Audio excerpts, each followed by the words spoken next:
This meeting of the trustees of Lamesa Independent School District is now in order. It is 6 p.m. on September 18th of 2025. A quorum is present with all trustees. Mr. Ritchie, would you lead us in prayer? Would you please bow with me?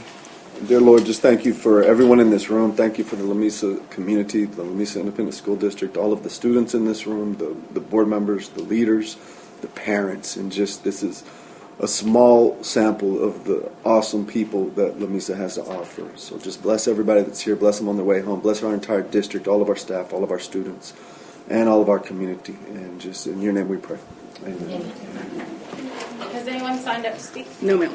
Okay, at this point we'll move on to the agenda. All right, Christy, I've got you on the clock. So I told all my principals I got 10 minutes. Recognize as many people as you want in 10 minutes. Christy, she's like, let's go. To the max.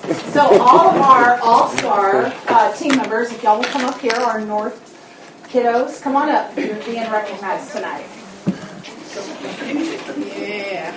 Y'all can just get right over here in a little semicircle. Let's go, North All-Star.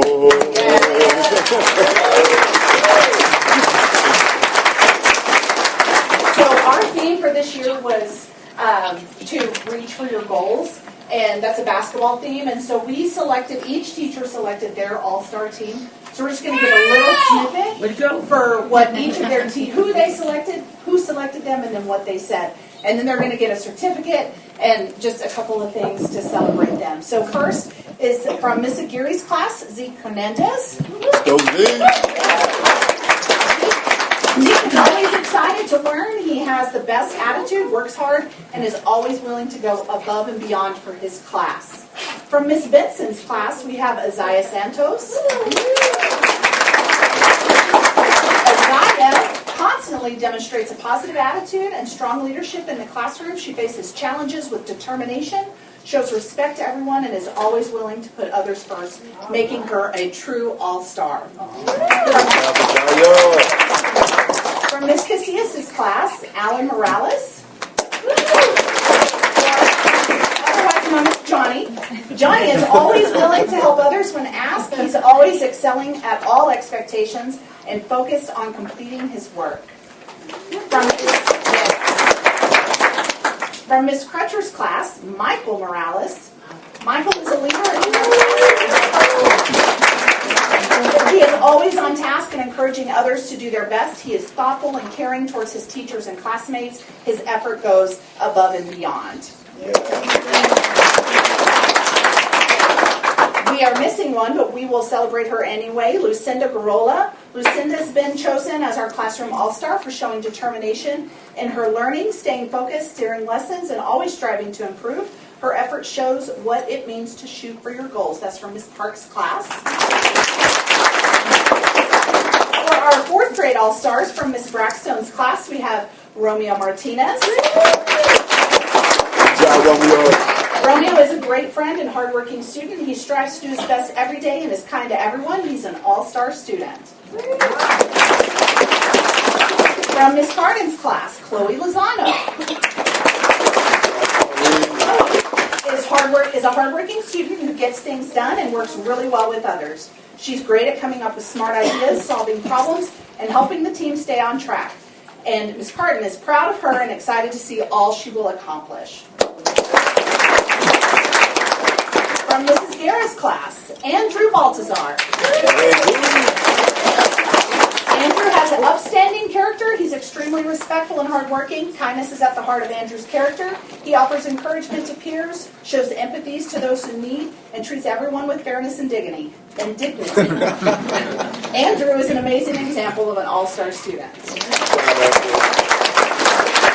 From Miss Moraz's class, Remy Caldwell.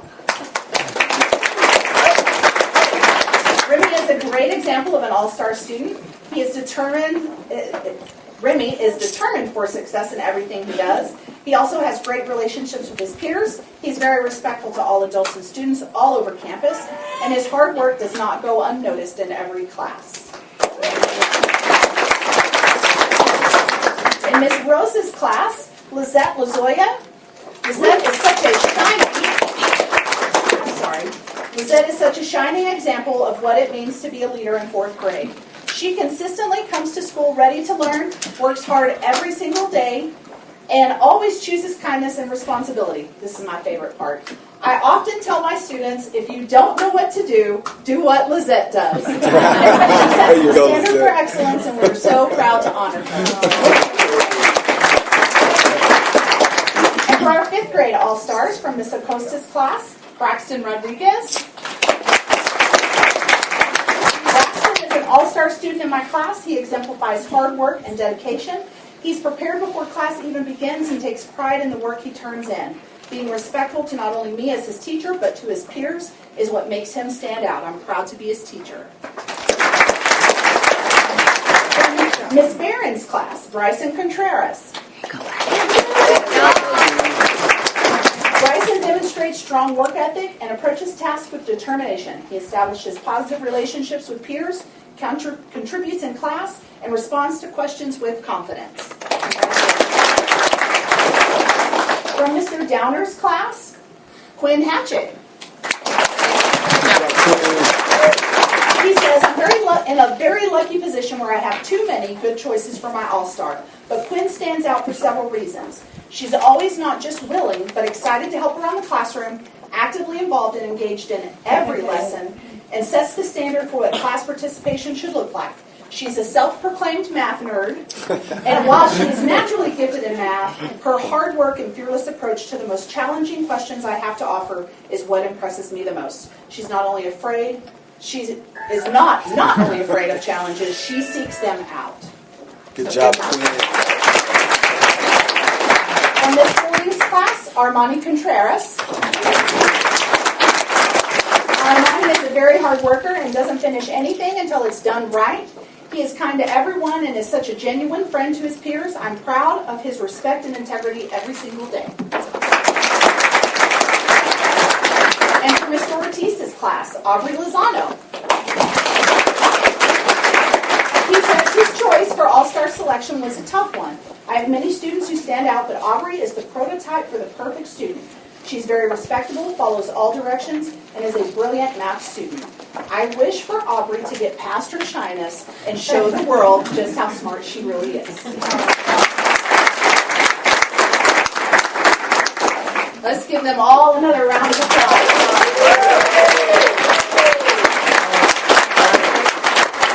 Y'all are free to come take a picture. Guys, back up just a little bit. Boards, stand up and kind of get in the middle. That way we can get our parents. Y'all can jump up here.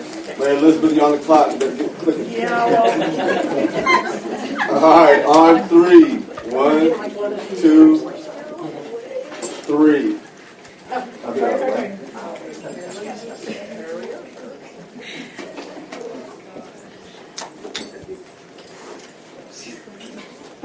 Don't move yet. Don't move yet. Keep that smile.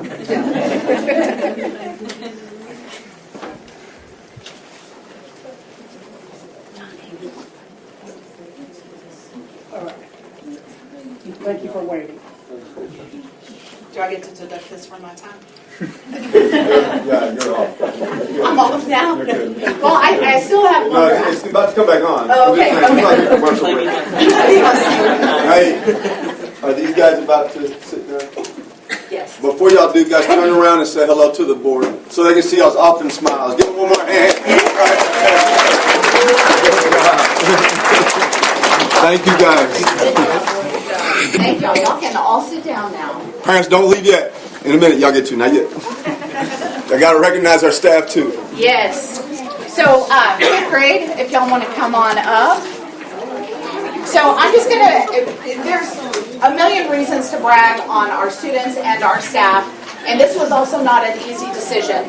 This is our 5th grade team, and the reason that I chose to share their brilliance and their just brag on them in general is we had a challenge this year of moving from pods to individual classes. And we had a discussion at the beginning of the year how it's hard to go from being a solo artist and worrying about the kids that you teach in your classroom to seeing all kids and working as a team to serve all children.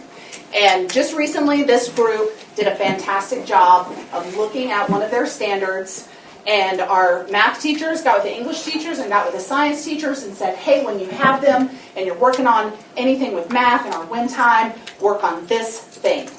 And what they did is they pulled off mastery for an essential standard in a very short amount of time because they worked together as a team. And that's literally the best thing that we can do as a team. And I just wanted to tell you thank you because it's refreshing. I got you each enough to get as well. Thank you to our great team. We appreciate you. You guys are rock stars. Thank you. Before they sit, even though she introduced you as a team, I would like everybody to introduce themselves because they might not know you and not know everybody, and the board might not know everybody. So let's start with Mr. Ortiz. I like to mess people I'm around. Mr. Ortiz. I'm the 5th grade math teacher, second year. Let's give it up for Mr. Ortiz. I'll let y'all pick now. Trey Downer, I'm the other 5th grade math teacher, more small group stuff. It's my 6th year teaching, but first year in math.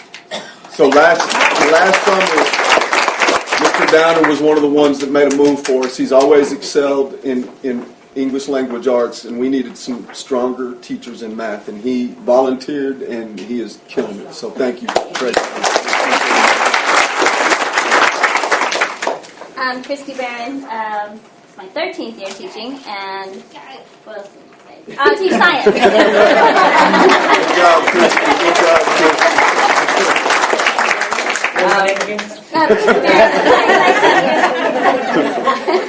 I'm Elena Fielding. I am on my 5th year of teaching. I teach writing to supplement Miss Acosta's reading instruction. I moved from San Angelo, so this is my first year in La Mesa. And it's been amazing, right? And thank you guys again. Give them one more.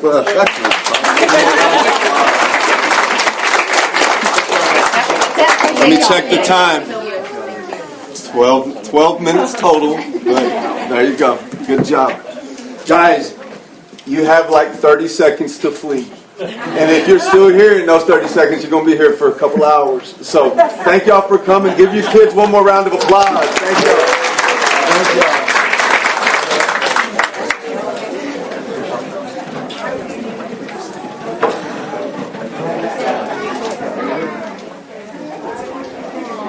Can't believe it. 5th grade. My gosh. We were just at South like yesterday. Oh, thank you. Who all needed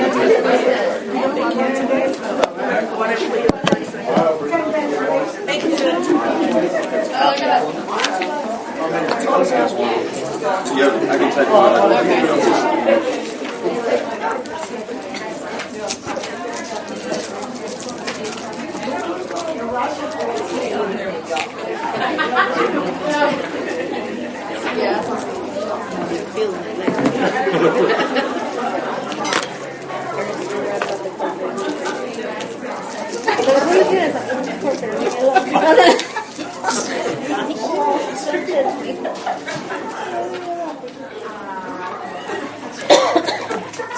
I thought I was the only one. No, it's Right, it's hot. You turned it down. They already did. All right, we're ready to roll, April. I think. Okay. Let's move on to the consent agenda. Can someone make a motion to approve the budget workshop minutes for August 12th, 2025? Second. All in favor? Aye. All opposed? Motion carries. Need a motion to approve the board meeting minutes for August 14th. I make a motion we approve as presented. Second. All in favor? All opposed? Motion carries. I need a motion for board training minutes August 14th, 2025. I make a motion we approve as presented. All in favor? Second. Oh, sorry. Wait a second. All in favor? Aye. All opposed? Motion carries. One more. I need a motion for board workshop minutes for September 16th, 2025. Approve the budget workshop. August 2020. Oh, 21st, sorry. I'm reading this. 21st, 2025. Make a motion we approve as presented. All in favor? Aye. All opposed? Motion carries. Okay. All of them? Tax rate. Okay, one more. That was a lot of meetings. Yes. Yes. Approve the tax rate adoption minutes for August 25th, 2025. So move. Second. All in favor? Aye. All opposed? Motion carries. All right, Ms. Now it's going Scott to the financial Lucas.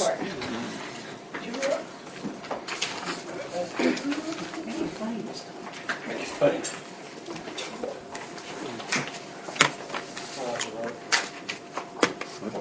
All right, so first item are the general fund malfunction for August. I know we looked at that in depth and as we closed out August to do budget amendments. Just to remind you, we're pretty close to having this closed out, but it's never final. We get straggler bills that have to come back into that, but the major items should be taken care of. And of course, we'll have an audit all October, and anything they find that they want to move would be moved also. How are we looking? Are we still in line? Are we still? Yeah, it's looking good. If you look at the sheet here, this is through today in terms of expenditures, and so you can see that now. It doesn't include the payroll that just hit today. Okay, so that'll be a big chunk of it. So you see an unencumbered balance for August, a little over $2 million, and that's going to come down considerably with the payroll hitting. But yeah, we're seeing pretty good. And we will definitely, it may not balance, but we'll definitely come in well under that 1.6 that was adopted a year ago. The second page are the revenues. Reminder, those were amended for a variety of things, including loan proceeds and other items. Those revenues should be pretty good, but again, if there are any delayed tax payments, things like that, for some reason that were not sent to us, there could be a few little things like that to tie up. But that revenue should be pretty close. And then I want to point this out because it shows an unencumbered of 569 in the state revenue, and we are expecting a large settle up from the state. Okay? So that will meet that 549 and then some. Will that be one of those that has to go into a fund, or will that be a true settlement like that other one? It'll be we'll receive those funds toward the end of September. So probably toward the end of next week. So is that it's usually around the September 25th is when they'll make that official. So is that up from the 300 something that we were thinking Yeah. was going to be? So it's I think the net's going to be above. Now the actual payment when we talk about it's going to be over $1 million. But their calculations, we calculate. I feel like we do a better job on calculations than TEA does. So. The settle-up's going to show over $1 million, but when you look at what the budgeted revenue was, it won't be that much. So it'll still probably fall in that $400,000 to $600,000 right now. There were no capital outlays in the monthly report for August.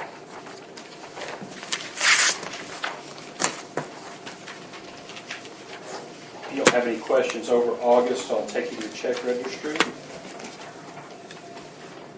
In August, you got a lot of stuff. You're closing out. School started earlier than it ever has for us with the new calendar.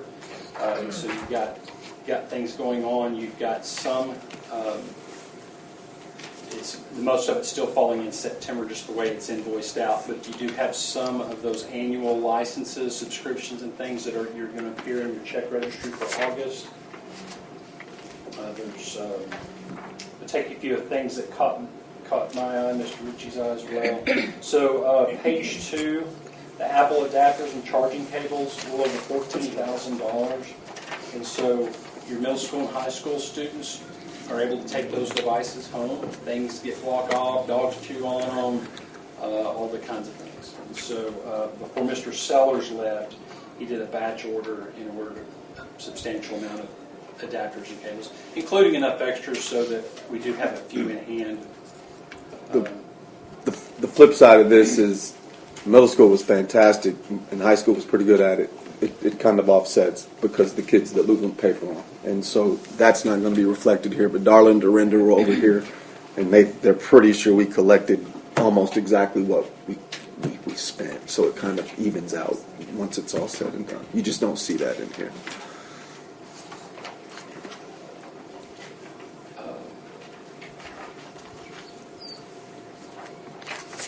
Give you a chance to scroll.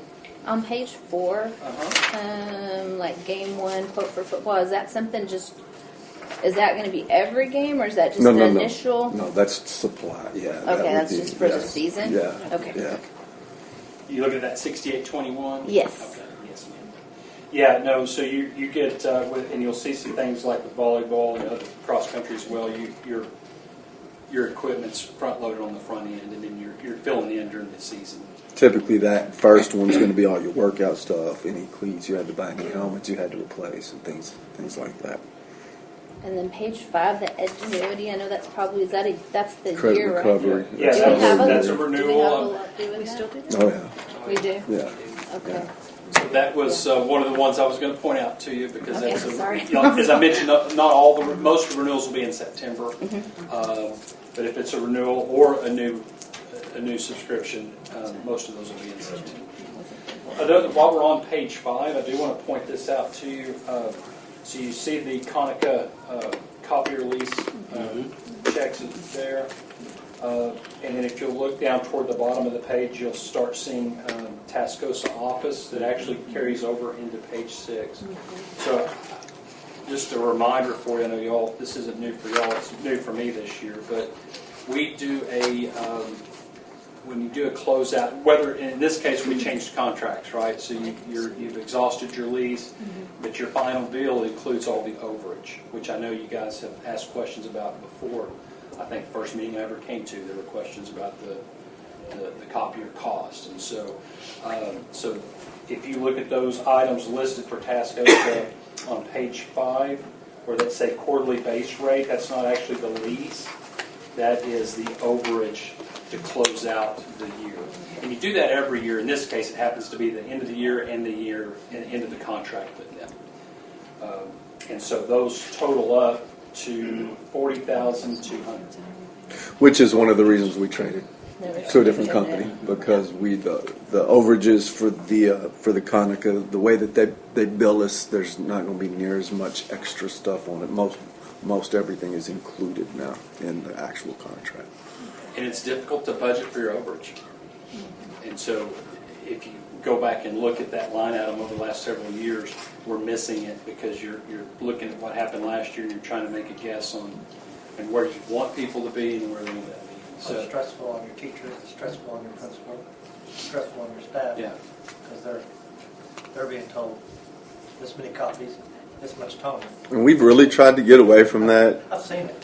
You know, and moving the contracts does help because toner's free. You know, toner's included. But yeah, I mean, especially over at South, it gets pretty mean sometimes. So you're not over counting those. copies on budget now. Yeah, when I first went as the principal to South, every teacher had like 50 colored copies and X amount of black and white. Well, they're going to use 50 in a day. Yeah. You know, so we've gotten way far away from that, but it was still charging us a lot because of the overages that the Tascosa contract had in it that the new one does not. So one of the things, and it wasn't all principals, but in a few of the conversations in our budget prep, the monthly on our new copier lease is actually a little bit higher. But again, Overall, there's no overage. Mm-hmm. So we're still going to save $30,000. That's good. On the copiers. Plus, we've got new machines, and we're not asking people to count copies. Right? So we do have to pay for the paper. But So, not toner. sir? No, we don't pay for toner or overs. Right? No, sir. Right, that's right. No, sir. yeah, it's turnkey, so it's really budget. And they've been really good to work with so far. I'm not gonna lie. I didn't like this copier for about a week, and now we get along. It took me a while. And then on page 6, like the custodial supplies, is that, like what time frame is that for? Yeah, so that's a beginning of the year. They front load it. Okay, so that's They kind of ordered twice, sometimes 3 times a year, but that's going to be one bill. But the way we paid it, we split it up according to the campus, if that makes sense. And I'm not sure specific to that. I tried to make notes in my head when I see some of these, but we'll see some of these in next month's report as well. So there are some of things like utilities and other items that you'll see something come through, and it shouldn't show up on the check register, so you may not see this, but we will encumber it at the beginning of the year. So we may have a requisition out there for TXU Energy for $250,000. We're not paying $250,000 in a month. We're gonna show it encumbered, and then throughout the year we're assigning those invoices to that PO. And it just, when you have something like that, it just gives you a chance to kind of track it and see how if you're staying on budget and that kind of thing. Let's have that one. Which one? Go ahead. The psychological evaluation on page 8, the 4,000? Stacy, you want to talk about that? I mean, we have it's the psyche valve, the 4,000, the contract. It's on almost every one of our check So registers. we contract out with a man from Seminole, and he's our licensed psychologist, and he does all of our psychological evaluations for the district. We used to have to get them to go to Lubbock, and so we would have to pay for the parents to take them to Lubbock, and if they didn't show up, we would have to make another appointment and pay for the the no-show fee. And so he actually comes to the school, works with the teachers, and does it all together. We've been looking for one. We've been trying to hire one, but they don't exist. Yeah. Okay, yeah. I would love to hire one at some point. And if I'm not mistaken, Stacey, that's a flat rate. Instead Yes. of being paid by the visit, So it's a just, flat rate. So if we have 10 kids or we have 30 kids, Okay. we're paying the same rate. It's like a contract. Good.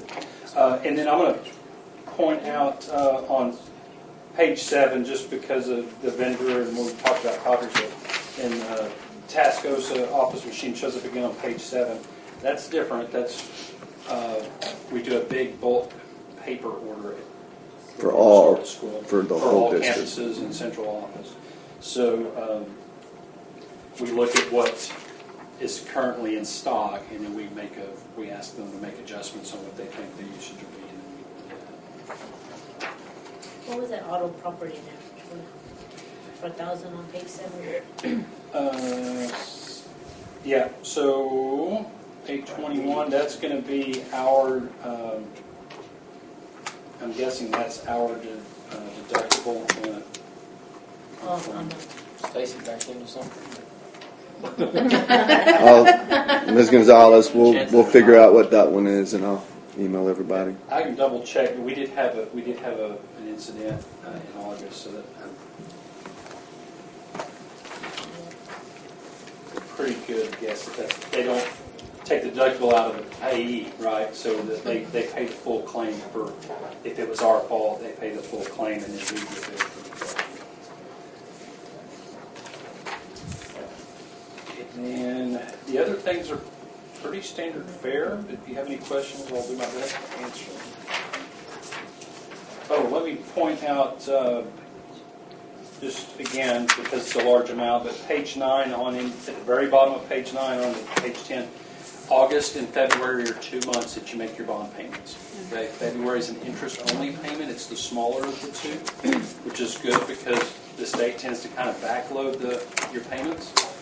And then you have the interest and principal payment in August. And so that's a large payment that we make in August. So that's not something you have to worry about for 6 months. And that's being paid. Sorry? That's being paid. Taxes. Yes, and it's paid out of the INS fund. It's not coming out of our pocket. But if you don't remember that BOKF, you might think, who did we just pay all that money to? If you don't have any more questions on the check registry, the last thing we have not done together, but this is the last quarter. I don't think you had a report in the middle as there was a transition to CFOs. I mean, happy to catch you guys up on the year. So this is the last quarter of 24-25, and it broke out by month and by accounts. All of our financial cash deposits are with our depository, so there's no outside investments with pools. I know it's been talked about administratively. I don't know if it's been talked about with you guys, but it's something for us to continue to look at, although the Fed just dropped the rate a little bit. This page shows the quarterly, so it'll show you that we earned $126,256 in the quarter in interest, but for the year that number's $551,108. So now that number is going to continue to decline as our fund balance goes down. You're collecting more interest in that, but that's still a good chunk, and I believe the 551 is over what we had budgeted in revenues, expecting in interest. So. Do you know what kind of interest rate we're getting? It's not set. I've been in contracts where it was set over the 2 years. This one fluctuates a little bit, but and you can see on the report here in that far right column, Kevin, it's got the breakout for each month. So you can see one month was 3.29, another was 3.3. We're a full point below the T-bill. Probably puts it down some. Yeah, I think they just dropped it for Thank you.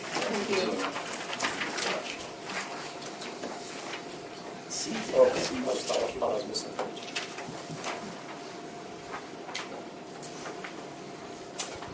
That's all I have. Donations. Sir? Donations. We've got some donations to approve. Wonderful. I didn't put that one together, so I apologize for that. So, just a quick look, see the donations that came there. 3 of these are yearly. 2 of these are yearly. The very top one is something they've done every year since I've been here. And then the First United Bank is one they've done for the first football game of the year. They've always given us and Littlefield each $1,000. The one in between, Brandon Funeral Home, when we fed all of our teachers for the first game, they donated the money for that meal. Sorry, I didn't mean to hijack this. No, that's good. You're good. I knew the Brandon one because I was involved in the kind of handling the transaction, making sure funds got to where they need to go to and all that kind of stuff. And then your bottom 2, and I know y'all are all pretty aware of the fluctuation of the Booster Club, but that money will go towards the restarting of a Booster Club whenever we start to get that reestablished. Do you know when that will be released? No, ma'am, I do not have a date right now. I don't know if you heard that. Okay. Not gonna lie, sometimes things kind of get put back, yeah, so we for can, sure. but it'll get there. But that at least they'll have something to start Right. with. Okay. You know. 2 questions. First one, a lot of these checks, I guess, are like August. How do they, how do they get spent before we accept them? Well, the brand, and in this case, one of those did that, but. And I'll just tell you, that was me just hoping y'all would accept it because we needed to feed those teachers. And I'll tell you what I told them is it's way easier if y'all would donate just the food. But they didn't want to donate the food. They wanted us to buy the food. And so that was the only way we can make that happen. But the other ones are all just money that goes to the general fund. Just in the fund. And then the next one about the booster. So will it compete with the other organizations? My goal is for it not to. My goal is for them to do 2 separate things. Oh, separate, okay. Separate for all sports. That F5 club eventually, and again, this could go down a whole lot of rabbit holes. Yeah. But my goal for the F5 is to kind of focus on the things that the Booster Club can't legally pay for, whereas the Booster Club, there are things it can legally pay for that the F5. Does that make sense? And so, like senior night, flowers, and things like that, that's going to live over here with the Booster Club. And then some of the stuff, the F5, like Booster Club can't have anything to do with stuff in the summer. If we want to send all of our basketball teams to a summer camp, they can't do it. F5 can, if that makes sense. And there's a lot. There's a whole lot of they can't.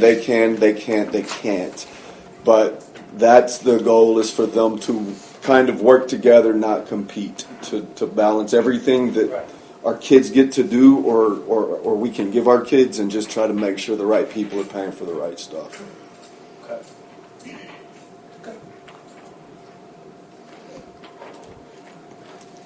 And we don't have any purchases this time over $50,000, do we? No, sir. that was an evil look, Scott. Gave me a dirty look, man. Not that I'm aware of. Problem or response. Y'all have any questions for Scott? No, thank you. Good job, Scott. Okay, we're going to jump to principal reports. I've let y'all know kind of the expectation for them today is to be very short because Bauman and I are going to be very long. Not very long, but longer. And then in October, they're going to come build off. We're going to lay the foundation of where we are academically in October. They're going to be longer because they're going to talk about, okay, you heard where we're at. These are the things we're doing at South. These are the things we're doing at North, at Middle, or at High. So they're going to be very quick and very surface level. And then when me and Bauman come up, we're going to kind of get deep into some stuff. So we're going to start with you, Dr. Starr. Do we need a motion for this? Oh, yeah, we got to accept the financial report. My fault. Yeah, April, I jumped ahead of you. My fault It's right okay. there. Make a motion to approve the financial report. So moved. Second. All in favor? Aye. All opposed? Motion carries. Okay. Dr. Now we're Starr, ready to rock and roll. Good evening. I'm sure nothing we say after the first part of this meeting is going to matter because that was amazing and exciting, Dr. Griffin.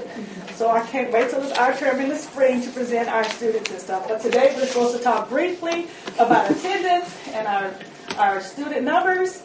For me, it's very important that our students are in the seats because we can't move children unless they're in the seats. So we do a number of things on our campus to ensure that we get that attendance rate in and up because the movement requires them to be there for the teachers to teach. So by grade level, since we have pre-K, most of our teachers, like the state requires 90%. And we've had no class this semester that's been beneath the state requirement. So pre-K has been at an average about 95% in the seats. Kinder, 96% in the seats. First grade, over 94% in the seats. And second, 94%. With that being said, we have a number of those individual classes in there that have had 100% perfect attendance. And so we send out shout outs. We do a lot of things to celebrate because we want them to know how important it is to be there. So we do weekly banners where then you will see us show that this is the class within the grade level that had the highest attendance. So they'll get the banner for the whole week. And they also get their pictures put on Facebook and we showcase it. So if you see our stuff, it's because we want them to know it's important for them to be in class.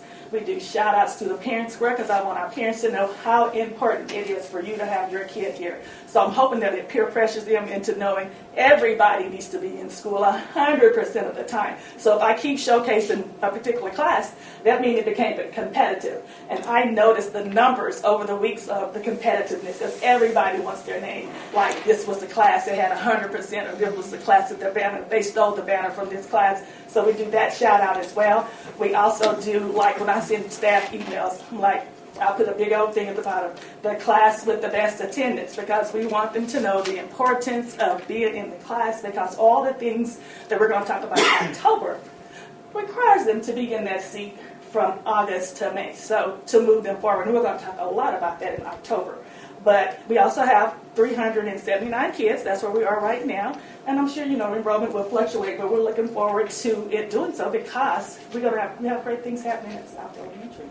And we've had a lot of, I've talked to one board member before we started the meeting. I'm like, we've had a lot of parent participation, which I'm very pleased with. And so I take that as a sign that it's going to be a great thing. Because if I can get you excited about your kids' enrollment in the seat, I think we can do great things in the community. Any questions? No? Thank you so much. Thank you so much. All right, Dr. Griffin.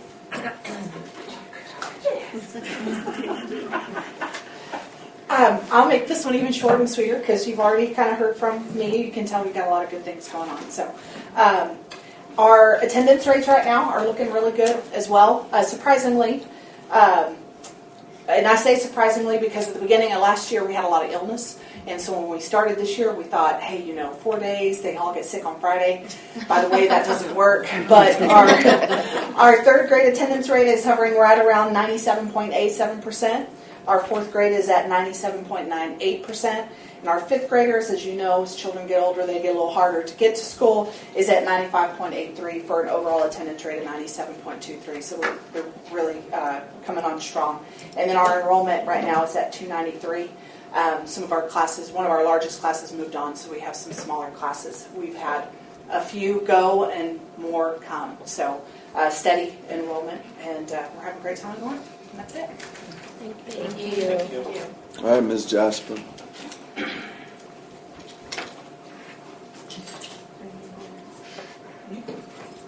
So our attendance rate, we've been staying steady at a 95.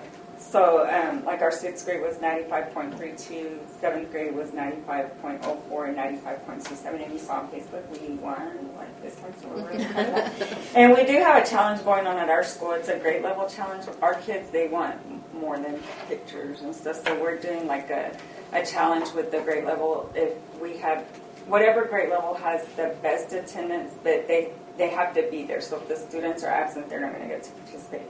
But whoever's there 100% of the time, or the highest number, they're going to get rewarded with what we call tea time, free time.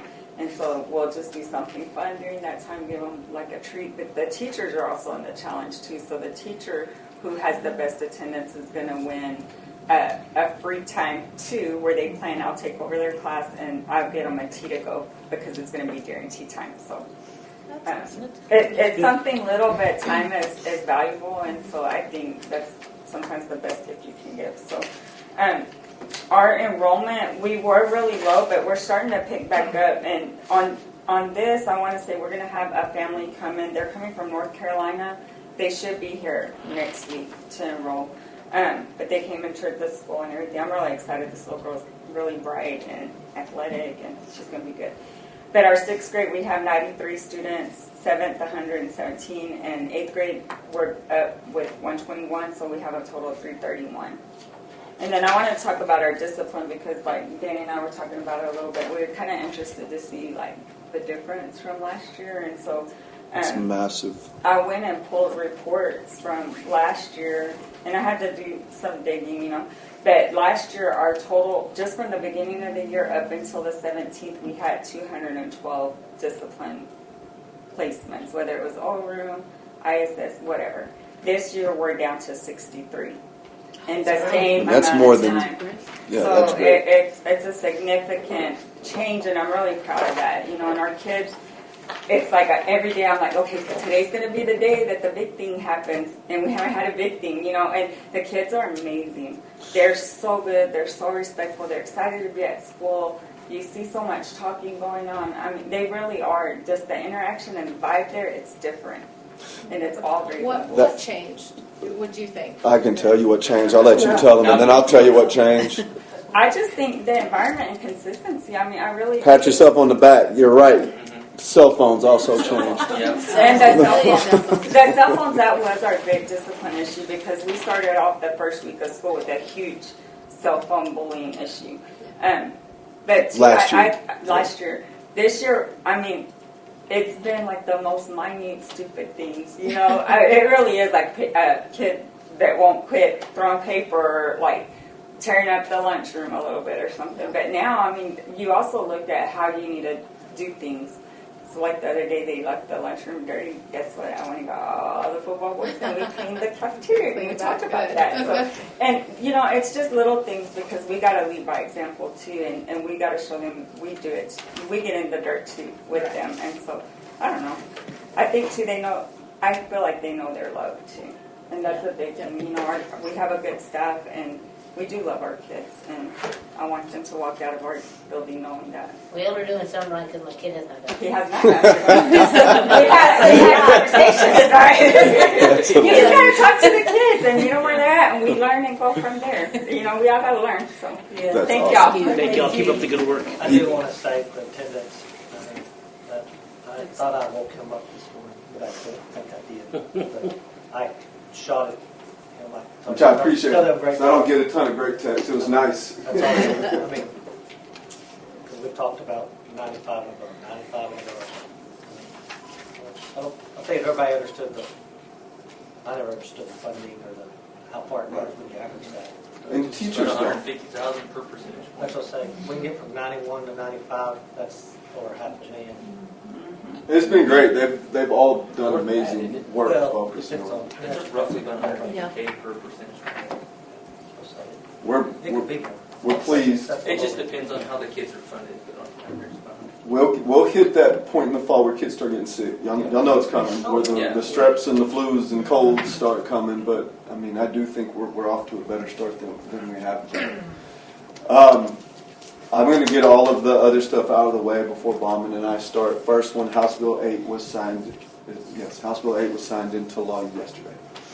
Won't take effect this year, won't take effect next year, but it does go to the beginning of year test, middle of year test, end of year test. The only one that counts for accountability is the end of year test. So you're going to hear, and Mary Elizabeth even called and said, well, the STAR's going away. The STAR's really not going to go away, it's just going to look different. It's going to be called something different, and it is going to look different. The test is going to be much shorter. That's the plus to it. No test is supposed to take any kid longer than I think it's an hour and a half. We're supposed to get results back in 48 hours on all of them. And that's the plus to it. Beginning of the year, we get them back. We can figure out where they're at, what to do. Middle of the year, same. End of year, what we've been doing is they take a test in May, and they're gone. And it's too late to do anything about it. So accountability's still there. A through F is still there. They've made a few tweaks to CCMR, but nothing that we kind of haven't already been preparing for and talking about for a very long time in this room. The biggest difference is the testing, So, but not this year, not next year, but 1 year out. Anything y'all rather than that saying Zoom today? Anything you want to add to that? It's long. It's like all their stuff. That's the bird's eye view of about probably a 50-page bill, but we'll kind of talk about more of it as it starts to roll out. Well, the other part I did like is the commissioner has to make all his changes by, I think the date is July 15th? Sure. And if he has not made his changes by July 15th, then accountability reverts to the previous year, because in the past years, since I've been the superintendent, he's making changes well into the school year, once the school year's already started, before you can't change anything. So I do like that. If he hadn't made changes by July 15th, it reverts to whatever we had done the year before, so there's no surprises for us as educators. I offered this up last year, and we just always get so busy to do it, and this is just something I want y'all to put in y'all's heads. One of my friends, actually two of my friends that are superintendents elsewhere, every board member that goes to the TexEdCon has to come back and give just a 5-minute spiel over the best thing they learned at TexEdCon. And I'm just going to throw that out there. I think that would be awesome. Kind of puts y'all on the spot a little bit. But y'all all learned some great stuff. Like I got a call from somebody that was in our session saying, "Hey, can I have your PowerPoint? I'm going to show my board what we learned." So just think about it. I think it would be cool for us to know what you learned there. That was pretty awesome. So think about that, and we'll fill this place up, and y'all can talk to everybody. Suddenly everybody be sick. We're going to talk, I have talked, guys, on your updates in depth about Senate Bill 12. It's one of the many bills that was passed that the people that wanted it passed have already told TEA that's really not what we meant. But TEA just does their thing. And so y'all seen me and y'all seen these forms pushed out about permission for counselors to talk to your kid. A different one, permission for nurses to help treat your kid. And then a third one, a permission for a parent to allow their kid to compete or participate in any extracurricular activity. That's really hard to get once school's already started. Next year they'll be in the enrollment packets, and it'll be really easy to get them all. But them putting that out a little late, we're working on it. Like, we got them all out there. Y'all, and it kind of goes with the budget thing. We couldn't wait for tonight for them approved. We had to go ahead and get them pushed out. So we've got them out circulating, but the board does have to approve the fact that we did it. All right? And so he came up. I was making it way too complicated, and I had a form, and they were going to have to fill it out. He came up with something we were able to put out. It was just a yes/no, and it immediately tracks to the campus and the kid. So as soon as all of y'all do it for your kids, we know on South Elementary who all's done it, North Elementary, Middle, and High. And I've also created hard copies for the campuses just in case they get a parent and they got to get a quick signature. Now, like there's already been schools. Well, the main one is we read an article about a school in Texas that a little kid threw up all over himself. And that nurse refused to help him. And so mom came, picked him up, and he was still covered in vomit. Like, we're not going to do that. And that's what I've told my counselors. That's what I've told my nurses. Follow the law, but please be smart. Right? I mean, if a kid's got puke all over them, so find the kid a change of clothes. Right? I mean, if y'all are going to get mad at me for that, I'm going to let you get mad at me for that. You know, like our counselors, the whole point is our counselors don't talk to our students about things the parents don't want them talking about. You know, the transgender stuff, gender identity and all that. Well, guys, we don't talk about that stuff anyway. You know, but we do have fifth graders that their boyfriend broke up with them and they think the world's ending. Right? I've told them, you know, be smart, still help our kids as we get these things turned in. Does that make sense? So I think our people, our counselors, are very intelligent. We've never crossed the lines that they passed those for. I don't anticipate us, but we are in the process of getting all of the signatures. Any questions over that? So when you get to the action items, that almost all Senate Bill 12. There's approving Senate Bill 12, there's approving the extracurricular from Senate Bill 12, there's approving the counselor from Senate Bill 12, and there's approving the medical from Senate Bill 12. So that all goes with what I was just talking about. Questions on that? Okay, contract. Now, I went ahead and printed one. I have it in board book. Mine is highlighted, so when you get yours, look in the area that this highlight is, right here, because that's really all that matters. You might pass them down, Melissa. And you don't get one of these yet. You get most of everything else. So you're not approving a signed contract. That's not what this is. This doesn't even need approval. I'm really trying to check every box on this deal. I've told when I meet with April and Kevin, I tell them, guys, I'm on kind of the attorney's time frame on this. They don't just, when I call, they don't jump, right? But I don't know. Maria Hunt's out of the country. She's supposed to be back this week. But I needed y'all to look at this before I talk to her. Because y'all got to be good with the contract before I go to her. And then if she's good with the contract, she'll sign it. And then I will bring that to y'all. Y'all will approve the signed contract. Today is just y'all telling me, yes, Richie, we like the way this is going. No, we don't. And that's why that piece is highlighted. So if you look down at condition 1, I'm going to tell y'all, and the attorney agrees, this is a extraordinarily seller-happy contract. It is very much geared for Lamesa ISD. Originally, what they sent me back was within 1 year, that thing will be up and running. And guys, I do not think it is in any shape, form, or fashion possible to have that thing completely operational as a full-blown splash pad in 1 year. But in 2 years, and that's why it says within 24 months, that's what that will be. And if it is not, and it will be that in condition 2, it will be that for at least the next 10 years. And that is the concession we are making when we took that bid, is that it will be what she said it was going to be.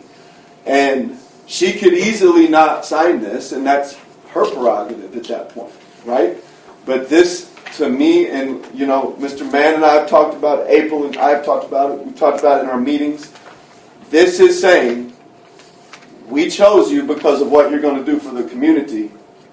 This contract says that's what you're going to do for the community, and if you don't do that for the community, then we have the option to buy our property back for the same price that it was paid for. Does that kind of make sense? Mm-hmm. And that's, again, I can't read it all. Hopefully y'all have looked at it, but that's the gist of it. Questions?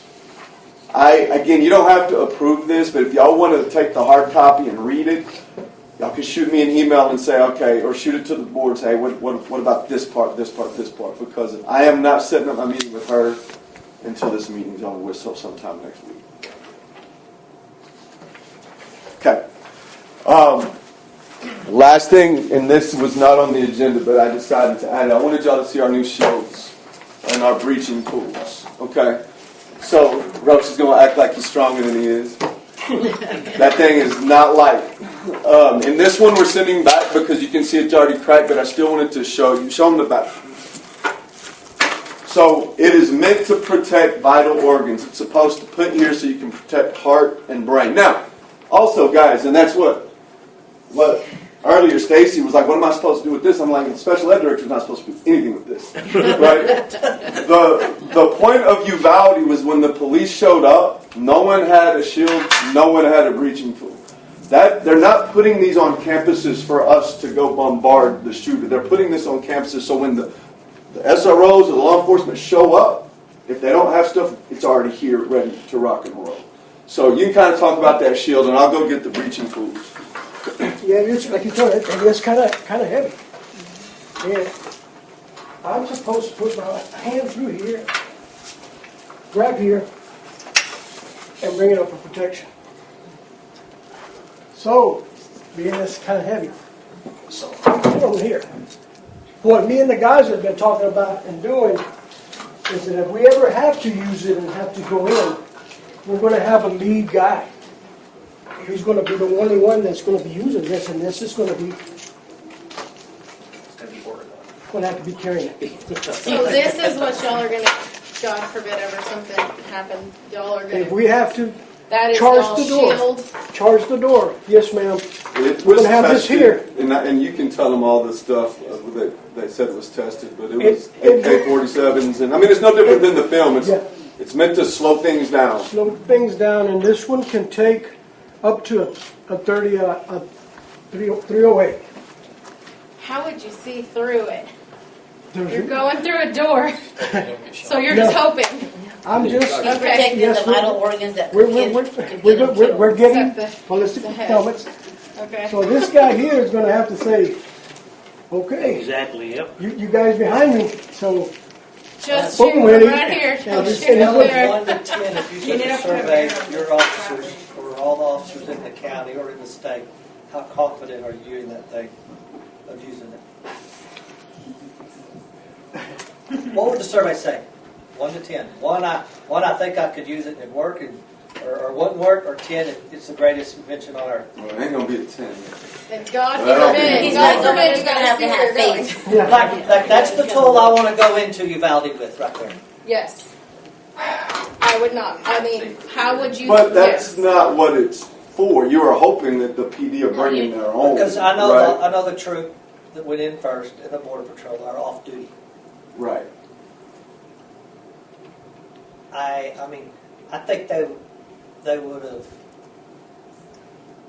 loved to have something like that. They were in shorts and t-shirt and threw their vest on and their duty weapon.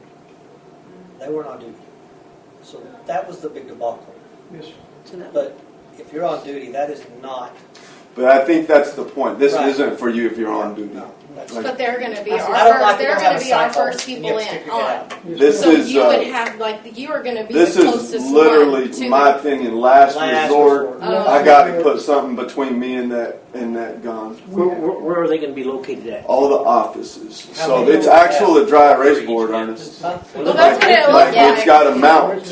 Every campus will have that. And like you can use it as a dry erase board, and then it lifts off the mount and immediately. Then it becomes a shield. But we don't want them in the hallways because I mean I'm not gonna lie. If I was a kid, I'd be playing with that all day long. Yeah.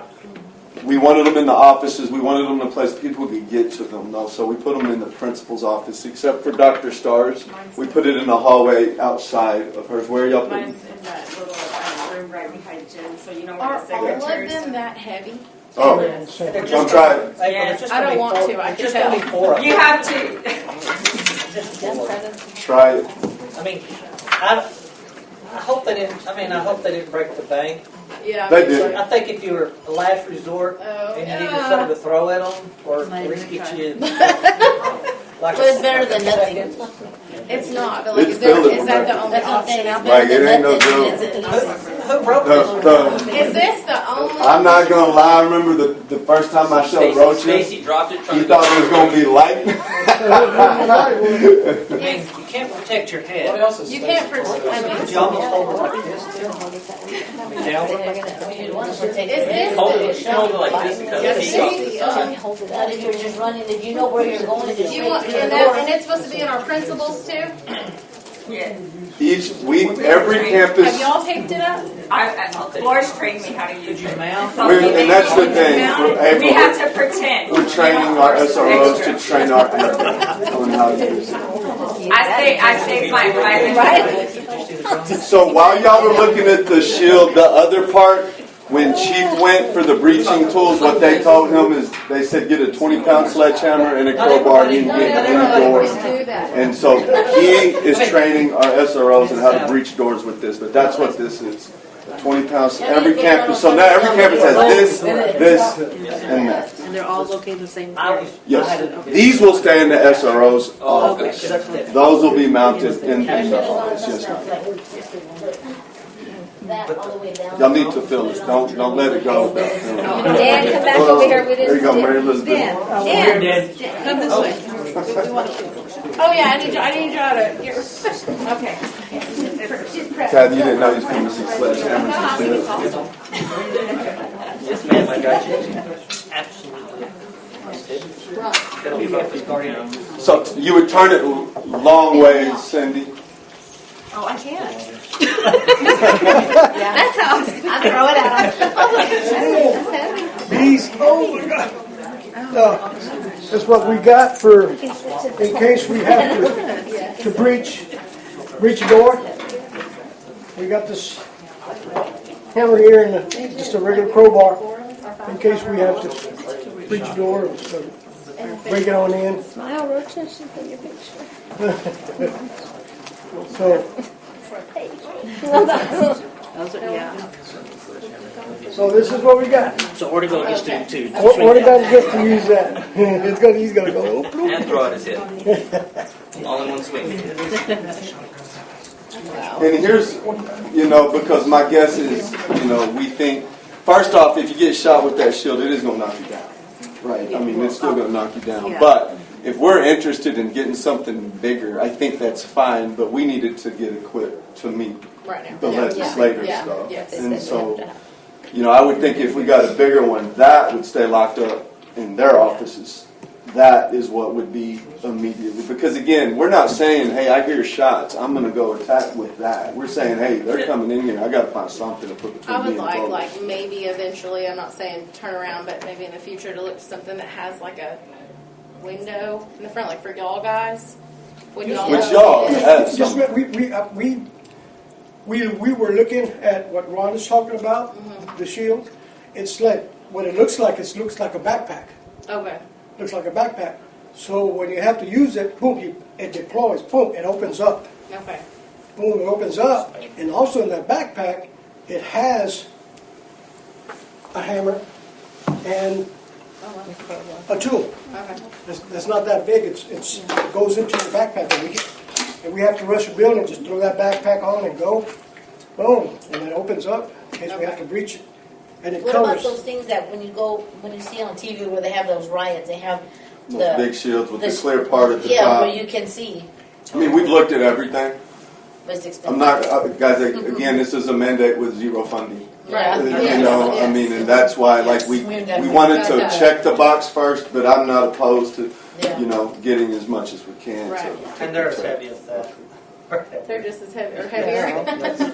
But at least you can still hold it up with both hands. Those and you still can see. kneel behind it and go to kneel. And That's my point. Like this, for me, I see this as, my secretary is in a bad spot. Get behind. That's what I don't see that as, I'm Eddie Roach. I'm going to the fight. Okay. Does that make sense? I still think our future is the drones, like we saw that company. That is the future. So if we do what I was suggesting about the TexExcon deal, that's what I think. Like I would love to show that to the other people in the room. Before I change PowerPoints, that's kind of And again, guys, I've been putting all this on your updates all the time, but our next one is on a Thursday, our next one is on a Thursday, and again, I always look at December if y'all would always be willing to work with me, but that's a long ways out from here. Okay, I've got to switch PowerPoints, and that tells me, in case I forget, switch PowerPoints. Now, Bauman, I'm going to let you come on up. The remote has been tricky today. Sometimes, hey, look at that. All right, so what we were always going to go over is just the basic academic report card, I guess you could say. And then I got kind of a suggestion from April to see pretty specific STAR scores per grade level, per content, and then also cohort. And so when we get to cohort, like one time I was saying tier 1, tier 2, tier 3, and I quickly figured out that people in the room didn't know what I was talking about. When we say cohort, we're talking about a kid that's in 5th grade. We're going to show you how they tested in 3rd grade, and then in 4th grade, and then in 5th grade. So that group of kids as they grow. Bauman, I'm going to let her talk a lot on the front end, and then a lot of the stuff on the back end I'm going to talk about. Okay, so we're going to look at, sounds good to me. We're going to look at it 3 different ways. So the first thing we're going to look at is just by content, all grade levels together. And then we'll look each grade level by content, and then like he said, the cohorts. So we're going to look for the past 3 years, so 22-23 to 23-24 to 24-25. So on these content area ones, the very first corner that you see is going to be Lamesa to Lamesa. So that's Lamesa, this is reading, all levels. How did the blue is Lamesa 22-23, then the red is 23-24, and the orange is 24-25. So that is literally Lamesa to Lamesa. Our focus right now, and this is something that's been a big shift for our teachers. We've always looked at approaches because technically the state says yes, approaches is passing. But that's not really at grade level. So we're really trying to get everybody to start looking more at meets. If we focus on meets, it's going to bring everybody up as well. And that's been a huge culture change that our teachers are really having a hard time wrapping their brains around because they've been taught for a decade, approaches is our goal. I mean, approaches means you can't read on grade level. And that's what we've really tried to push. Yeah, approaches is great, but let's try to get them to meets, which means they are grade level. Before she continues, I do want to not reintroduce. Y'all have actually met Kathy Palmer before. Texas Strategic Leadership is one of the grants that we are working through, and it is solely, a lot of the stuff at the end is going to be things we've done. They are things that we've done alongside Texas Strategic Leadership to try to shore some of this up. Sorry. No, Go. you're good. So you can see by far, well, and this is reading, and you'll notice the trend in most content areas. 23-24 was our strongest year. And we've looked at different reasons that might be, different things that have changed. And so that's what we'll talk about more at the end. But in most areas, you'll see that from 22-23 to 23-24 and then 24-25. So it's kind of a stair step. So that first one up in the corner is Lamesa to Lamesa. And then the next 3 are going to be Lamesa to the region to the state. So what we have really talked about doing is closing the gap between where we are as a district, where the other schools in our region are, and where we are as a state. It's interesting because when we were at the accountability training the other day, you can go and look and see what another school district's 3rd grade math scores look like and compare them to ours. And most of the ones we were pulling up similar to us, they're similar with where we are too. And so I'm like, well, our region is really high. I mean, like, where is the difference? And I think what we finally started looking at is a lot of those smaller schools, it's kind of outweighing and bringing what looks like the average overall because they just look at their percentage.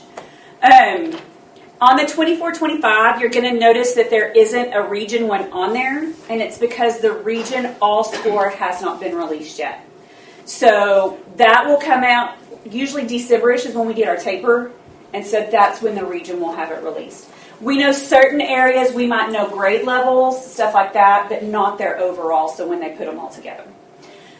You can see just kind of on the trend where we're heading. Reading to me was probably our biggest shock last year, especially at the lower levels, or actually our mid levels.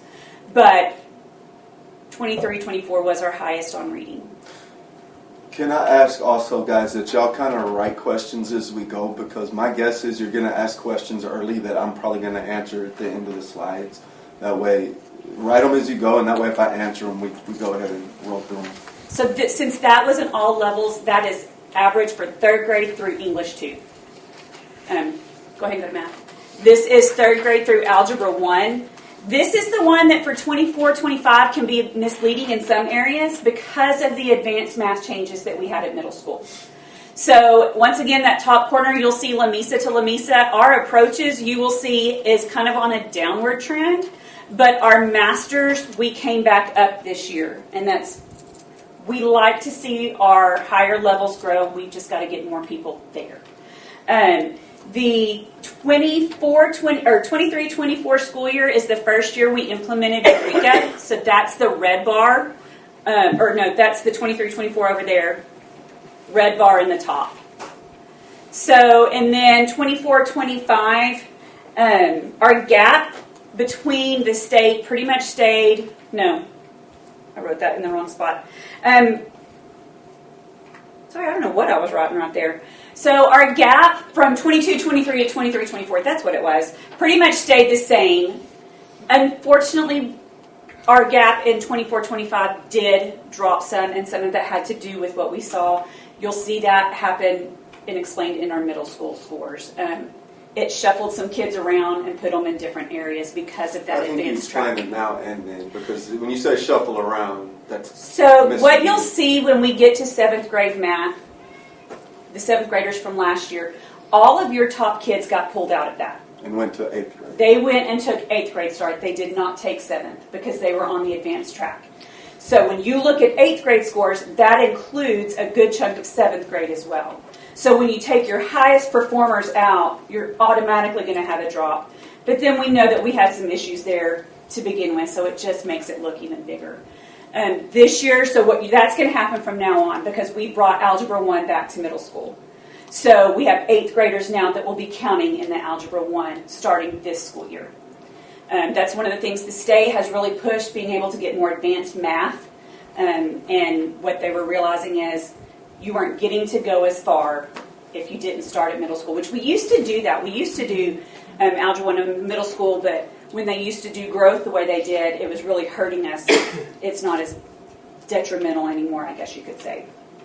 Ready? Yes, sir. Okay. Science, you'll see that our meets and masters on science is actually kind of opposite of our other ones. This is your 5th, 8th, and biology. So it's only 3 grade levels that take our science assessment. So our meets, actually we went up across the board in science, and science had a standards change. So they changed their standards. Last year they started bringing in some of those bridge ones, and then this year they will completely be tested only on new standards. So seeing that they went up, and I know Katrina worked really hard with our science teachers on making sure and getting that alignment. She is determined to get the gap closed. I mean, she's like, there's no reason we can't be performing where everybody else is. What you'll notice on the 24-25, even though the region isn't there, our 24-25 scores went up quite a bit. We changed the order that our kids take it in high school. So we had double the kids taking biology than we normally do because we moved it down to 9th grade to help with P-TECH. They used to take it as sophomores. So we had 9th graders and 10th graders taking biology last year. So it was a big group, but they did really well. Any questions on science? Okay. Social studies. This is the one that we've really got to focus on, that meets and masters. Our approaches, we're at 90-something% approaches, but then you'll see there's a big drop when we go down to meets. We've had some different changes we'll look at. This is only 8th grade and U.S. history at high school, so it's only 2 tests that make this one up. So if you have a cohort that's weak, it really shows on this one. And it's hard to compare because you can't check growth on this because there's multiple years in between when they take the 2. But we're really looking at doing that alignment. They have had some standards changes as well. It really just kind of shuffled things around a little bit. It wasn't like a huge drastic change in it. And going back to House Bill 8, House Bill 8 had talked about removing the U.S. history exam.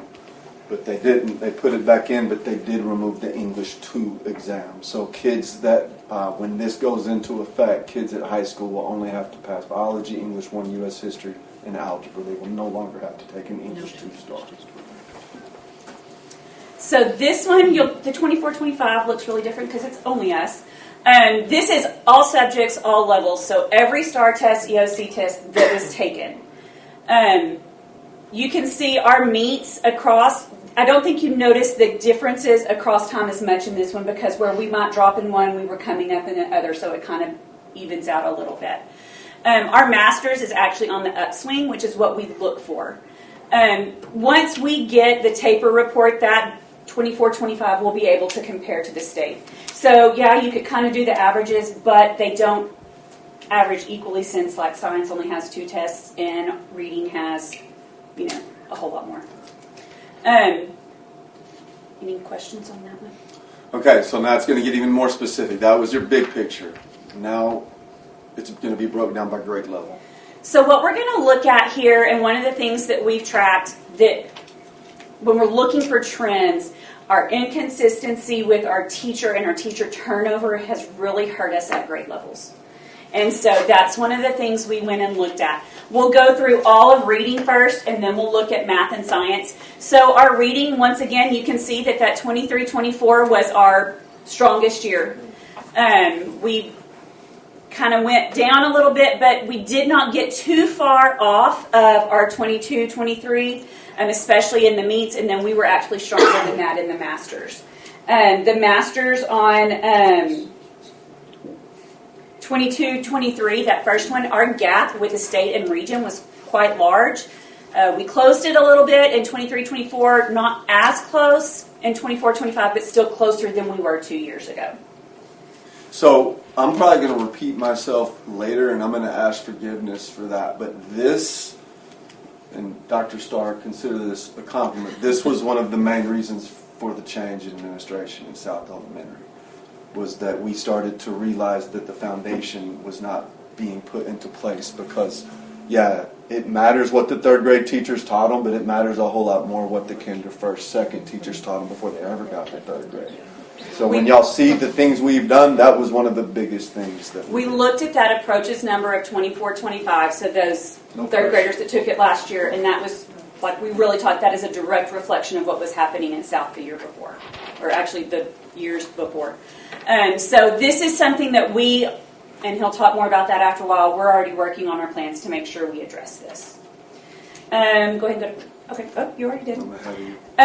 You'll see this is 4th grade. So actually 4th grade, if you look Lamesa to Lamesa, our meets and masters went up in reading. So we grew in masters by quite a bit. So that is equaling out to where our gap is closing. So not closing it as fast as we would like, but closing it some. 5th grade, that blue line that's at the very first, those are our current 8th graders. When we start looking at cohorts after a while, that's something to keep in mind because this is where they started. You'll see that one on this was our highest, where normally on our other ones it was the red bar. This group was a different group. They started off really high. And so when we get to cohorts after a while, we look at current 8th graders and look at their past 3 years, you'll see what's happened with that one. Our 24-25 scores were quite a bit lower in 5th grade. We've made, we'll talk about that, but we've made changes that will go into that. Christy kind of alluded to them earlier today, some of the stuff. 6th grade and on is where we really started tracking our teachers because you can single in on, there's pretty much one teacher at each level, so you know a little more what's going on just at the surface level. Our masters for 6th grade RLA stayed the same. Our meets stayed about the same, but our approaches went down. So when you're looking, the 23-24, our gaps were a little closer, but then they widened again at 24-25. One of the things we looked at, that 22-23 school year for 6th grade RLA, the first semester they spent online with an online teacher because we did not have an actual teacher in that classroom. We had a teacher move in at 2nd semester.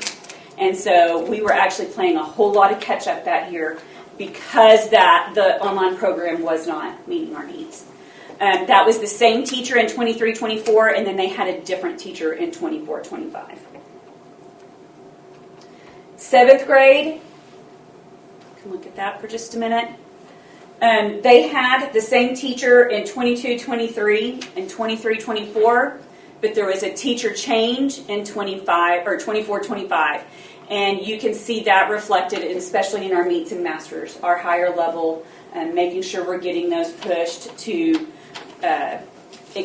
meet or exceed grade level. And this is one, sometimes the teachers that have been experienced for a while are still in that approaches. That's where they're really aiming and where they're focusing. And so that's that mind shift that we're trying to get going. So 8th grade, this is that group that we were looking at where their blue bar was so high. Even though their blue bar was high and 5th grade has gone down, this group went up. So you can see their 8th grade moving up. Our masters, we had quite a bit higher. So you'll see when we look, the 22-23, we did not have the same teacher, but for the last 2 years, she has covered and made up a lot of ground. And she's also a TIA teacher. She's one of our TIA teachers. But we are, like our approaches, if you'll look at the 24-25, we are really catching up on the region and the state with that. So this is the incoming 8th graders. We're watching because of a lot of different reasons. And so she's got her work cut out for her this year. So to me, this is a great example of certified teacher versus uncertified teacher, guys. Our 6th grade and 7th grade teachers in ELAR are certified. Our 8th grade teacher currently is uncertified. And one that's killing it is the 8th grade uncertified teacher. I was about to say, yeah. And so the makeup on the campus is I'm spending a lot of time with her, and and Jasper, we're forcing our 6th and 7th grade certified teacher to listen to some of the things she's doing because obviously it works. And that's tough because certified, they always think, well, I know more, I'm certified, but this is proof. I use Jacob Hernandez. Jacob Hernandez is one of the best U.S. history teachers I've been around. Couldn't pass the test, was never certified, but his kids always did well. This is an example. If you can teach, you can teach. No. I'll wait. Nope. I'll wait. You're going to forget. Sorry. You said just because we're not TIA. Just because you're... So she's a TIA? You can be uncertified. Okay. Okay. It's all about student growth. Like out of our TIA teachers, we have 2 or 3 that are not certified. Okay. One of the things that we have kind of been watching with her, what is she doing that is different? And one of the things we notice is that our curriculum that we have, she sticks with that. And when they hit that door, they're getting started. There's no wasted time, and we're getting right into it. When there's a report you can pull on one of the websites where it will pull their percentages for their writing, and hers are almost flip-flopped. Where, like your 6th grade, the lower scores were the highest percentages, her highest percentage was at the higher level of the scales. And so it's getting them to collaborate and be able to talk to each other. English 1 is another one where we had a mid-year change in 22-23. This is when Miss Llewellyn came back, so she did not start the semester with us, and we had, I think by the time she took over, she was their 3rd teacher of the year. But you can see, so that from the blue bar to the red, she made a lot of growth. Yes, the yellow went down a little bit last year, but I think you're going to see that with the cohort in general. Also, these take into account retesters. So where the 3rd, 4th, 5th, 6th, 7th, 8th, it's the straight ones. These have retesters. So you've got quite a few kids that have taken, and English 1 is the one that gets our high school kids. So they're taking it multiple times. So that's one of the things. But, if you look Lamesa to Lamesa at our masters, that is where we've seen, doubling of our kids. With this year, she's got, we have dual credit starting in English 1 with our freshmen for the first time. So we normally don't do that. So she's doing both. And it's been an interesting way to see how she differentiates the English 1 dual credit and the English 3 dual credit. English 2. English 2, we've had the same teacher the whole time. And I think that the scores Lamesa to Lamesa show that. You see that she's on the uptrend overall. There's some change. It's not, just huge. But she's another TIA teacher.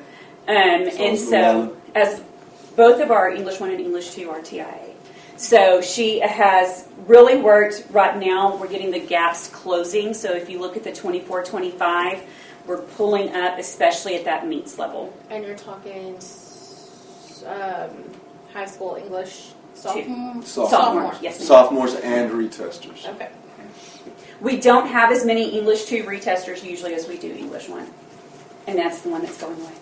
So there's that. Okay, math. One of the things we'll talk about when we look at math is kind of where Eureka, which is now Bluebonnet, has come into play. Your third graders, when we're looking at that, they had Eureka for their red and their orange bar. So the red bar was the first year of Eureka. When you look at the meets for third grade, that's going on the uptrend, and your master's is on the uptrend. Our gaps are about the same because as we are growing, so is the state. So what we want to see is that we've got to start growing at a faster rate to be able to close those. So go back for a minute. That 23-24 in the bottom corner is when they started Eureka. Okay. Fourth grade math, you're going to see some growth between the 23-24 and 24-25. So if you look at that top one from the red to the yellow, our masters grew quite a bit and our approaches grew quite a bit. So we were pleased with how this one went. This is a group that we're watching. They're showing growth both in reading and math. They are our current 5th graders, and we kind of keep an eye on them as they're going. 5th grade, one of the things that happened, and it happened in math, or in 4th grade as well, but between the 23-24 and 24-25 school year, you lost one of your experienced teachers because she moved to a different grade level. So she actually went up to middle school. So sometimes when that happens, you're going to see a change. And when you look at the scores for 24-25, I think that is part of one of the things that really took into account, because we went from an experienced teacher to a brand new teacher who has grown a ton. 100%. But it's just once you first get started, it takes a little bit sometimes. 6th grade, this we've had some changes in as well. We had some growth. You're going to see the growth from 23-24 to 24-25. That's when that teacher from North moved to middle school. So when that experienced teacher went up, you can see our scores went up. In 23-24, it was a brand new teacher, first year, not certified. She is now still teaching, but she's doing like a support class. So she works with the regular math teacher, and they tag team, and she provides almost like some tiered instruction with it. They work really well together.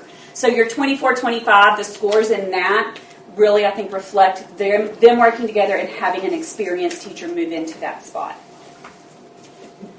This is the one that hurts. I won't lie. We have seen just a steady decline in 7th grade math. So in the 22-23 and 23-24 school year, it was the same teacher, but he, was on his way down, non-certified, great relationship with kids, the rigor just wasn't there. The 24-25, they had multiple teachers during the year, so they had one, he left, we put somebody else in, and so that really has affected those scores. And they weren't certified. And that's something that we've talked to our I think middle school kids are old enough to have real talks with them. And we've told our middle school kids, like, we have gone out of our way to try to put somebody in front of you that's certified and that wants to stay, right? Because they've seen people come and go, and our kids are smart. They're like, if you coming and going, you don't care about us. And we've tried to lean into that because we finally have, we think, some really good 6th, 7th, and 8th grade math teachers, and we want them to stay. The other thing that you'll notice in this one, we had the masters was like non-existent because those top kids came out. They're no longer here. They went to 8th grade. They took the 8th grade, so they are not in that at all. Do we still want kids there? Yes, just with everything else that was going on, those were not in that group. 8th grade math, we had in 22-23 and 23-24 the same teacher, one of our most experienced TIA teachers, He has now taken over the advanced math, so he doesn't teach all those 8th graders anymore. Your 8th grade teacher we had last year was brand new with our kids, and so you can see that we had a decline. We have a new math teacher in that spot right now that I think is doing much better. This also, the 24-25, has those 7th grade kids that took that test. So we pulled those out to look. Most of them were still doing well. There were a couple that did not, and so we sat down and we looked, okay, they're on that advanced track. What do we need to do to make sure, one, this is the right track for them? We as a district cannot just move them from that based on the bill that created the advanced track for math. So it has to be a parent's choice. So you sit down and you talk to the parents and you say, this is the trajectory. Is this really the best place you think they need to be? And then if they leave them there, we plan the best way that we're going to help them, and we go there. Algebra 1, we're on the uptrend, especially with our meets and masters. 23-24 and 24-25 had the same teacher. And then 24-25 also, that's the year we started bringing in our EOC support classes, and that teacher that had done 8th grade before moved over to high school, and he's teaching those. So our retesters are with him. He teaches the Algebra 1 there and at 8th grade now. So he's spreading out.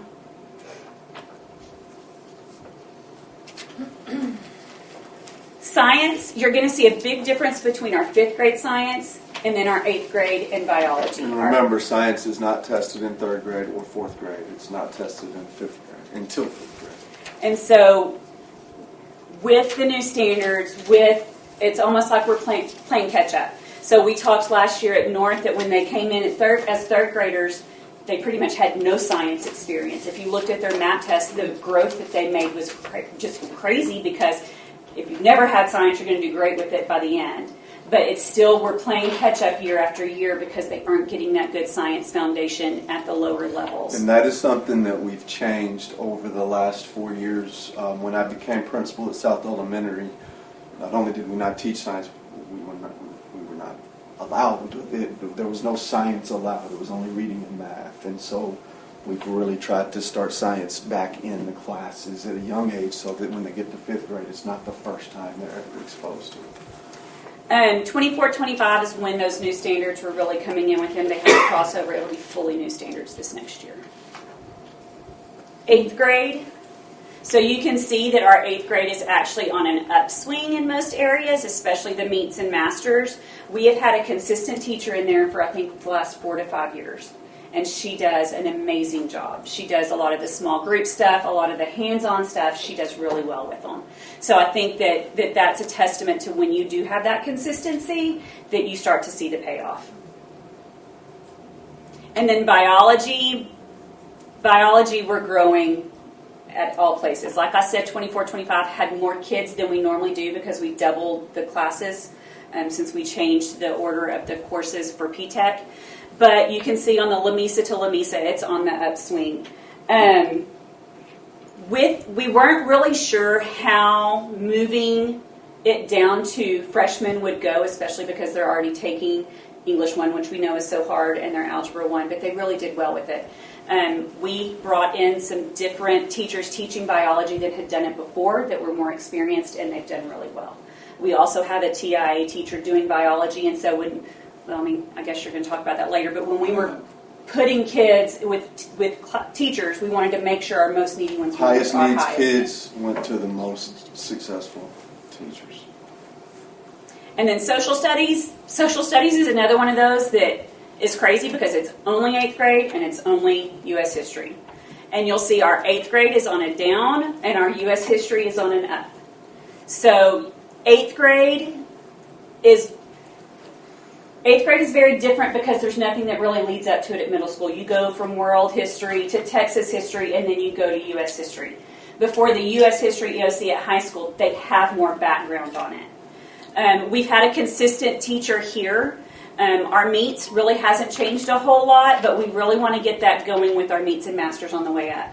We have not had a dedicated person really working with them and making sure we had all the checks along the way. So that's one of our focuses this year, is making sure we're tracking all year long. How are we doing and what are we doing to make sure we're on the right track? Our U.S. history, we had a teacher change in 22-23. U.S. history, our kids do really well, but this is one of the ones where we almost get the argument of we have close to 90-something% at approaches. That's what I need to worry about. And so we've got to get the meets. And if you've got 90-something at approaches, our meets and masters has got to go up. Time to move them up to meets. All right. So this is the one that's probably been the most impactful for what we're looking at, because we're tracking a group of kids from how they did 3rd grade, 4th grade, 5th grade. If you just look 3rd grade to 3rd grade, it's not the same kids. Might be the same teachers, but it's not the same kids. So your current 5th graders, we only have 2 years worth because they've only taken tests in 3rd and 4th grade. You'll see their reading, their approaches went up, meets down a little bit, masters up a little bit. Their math, they have had Eureka both years. So the blue was the first year they had it, the red was the second year. One of the things that I was talking to somebody, they were like, what you're seeing right there is not atypical of what happens with Eureka and Bluebonnet now. Like you saw a little bit of an increase in our masters because it is at the grade level, it's not watered down. Those are the ones that are going to get it to be able to go. At the beginning, you're going to see a drop in your approaches. So it's getting our teachers trained, getting our students trained. We've talked about this a lot. We talked about in first year teacher yesterday, and then with our tech teach, our kids have been conditioned to when they don't know the answer to just wait us out and we give it to them, or we bring the questions down. If you're following Bluebonnet, that's not really an option. We've got to bring them up. And so it's retraining teachers and kids on that. And that's why some teachers don't love it, because it is on grade level. And they are used to not having to teach on grade level. And that is what Ms. Bauman's saying. That dip is because it's hard for teachers, it's hard for kids. But if we don't do it, they're never going to start rising. And so that's the goal, is that the next 2-3 years you start to see it rise up. Especially now that you've got kids that have had it for longer. So like our 2nd graders have had it since they walked into kindergarten. And so what we're seeing with our 2nd graders now versus the first year they had it is different. They've got the background, that academic vocabulary. Through the LASSO grant, one of the things we sent out to our math teachers was a confidence survey. How confident do you feel that Bluebonnet can get our kids where they need to go? We did not have anybody at the low level end. So they know it'll get there, they just know it's going to be hard. Our current 6th graders, there's their reading to math. As you saw on everything else, that red was their strongest year. They have done Eureka for 2 years, so the 23-24, and they went up on their approaches and their masters in their 2nd year of Eureka. Our 7th graders, so our reading, our meets and masters has done well. We've gone up, but over time, our approaches has not. That is one of the things that we're really looking at when we have a group of kids that we've targeted. It's our 7th grade and our 8th grade that we're really watching because of the trends that we've seen. Now in math, as 7th graders, our approaches went up, but all the rest of them went down. The growth from 23-24 to 24-25, some of those kids had the same teacher both years because they had her in 5th grade and then moved up with her, but they all didn't. But now that she's gotten that consistency, can see where they're coming and where they're going, we look for some more growth there. This is the biggest watch that we have. So it's our current 8th graders. Their 7th grade, both reading and math, they went down quite a bit. Historically, and we looked at that, our 8th grade RLA teacher has been able to pull them up, but like I said, it's a tough road ahead of her because they fell a lot. If you look at what they did from when they were in 6th grade, 5th grade, like those red and blue, they were really strong, and then they've just gone down consistently since then. On the 8th grade, when they were 6th graders, or on the math, when they were 6th graders, they had a brand new teacher that was not doing as well. And 7th grade, they're the ones that had the change, so they've had 2 years of instruction that we're trying to catch up with in 8th grade. So you have some of your kids in Algebra 1, those top kids pulled out there in Algebra 1, they're not going to take the 8th grade star this year. But the 8th grade teacher that we have in there he's new, he's excited, but we also have the other teacher back on that campus doing some stuff as well so they can work together because he floats between 2 campuses.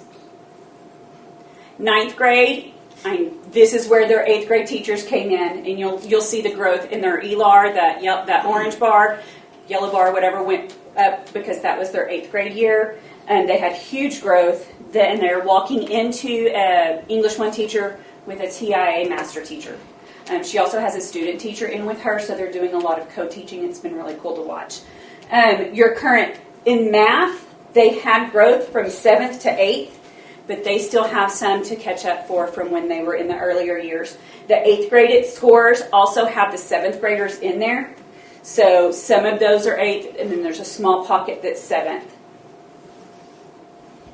So your 10th graders, you can see when they were in 7th grade, and then when they went to 8th, there's that growth from that 8th grade group. They went down a little bit last year in their approaches, but part of that has to do with the retesters that are in that group, because our other one, our meets and masters is staying consistent or growing. It's the retesters, and I'm telling y'all, English 1 gets us. And we have our EOC classes. We have multiple different avenues that we're working with them on. But when you've got some that have taken English 1 for multiple times, it's just disheartening. So we're trying to figure out the best way to get them moving. And then math, they had the 8th grade math where they went up, and then they had Algebra 1. They are done with math too. Okay, I'm going to kind of start talking now. I'm going to tell you, I'm going to go through several slides here. And when I get to things we've done, I'm going to tell you, this could easily, like when I speak, I'm not going to speak on individual teachers. I'm not going to teacher bash, right? I'm not going to do that. I'm a believer in we are where we are. And that's what the conversation I have with the principals all day long. We can get as peed off as we want, but I ain't got a time machine, and I can't go backwards. We are where we are, and we got to do everything we can to fix everything moving forward. So there were some challenges, obviously. Just in a nutshell, 3rd and 5th math have declined. 4th and 5th RLA have not shown desired improvement. 7th and 8th math have declined. And as Bauman stated, you can't forget the fact that the higher 7th graders are not in that group anymore, and then we still remain below region and state. But there also are some good things. Our biology continues to increase. Algebra 1, U.S. history have closed the gap with the state, as has biology. English 1 and English 2 have continued to rise. 8th grade RLA has increased each year.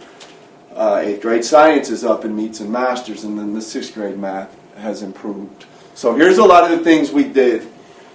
We did more this year. We've done a little bit every year. We did more this year. And Christy, Dr. Griffin kind of alluded to it when you had your teachers up here. We completely revamped the way North Elementary operates.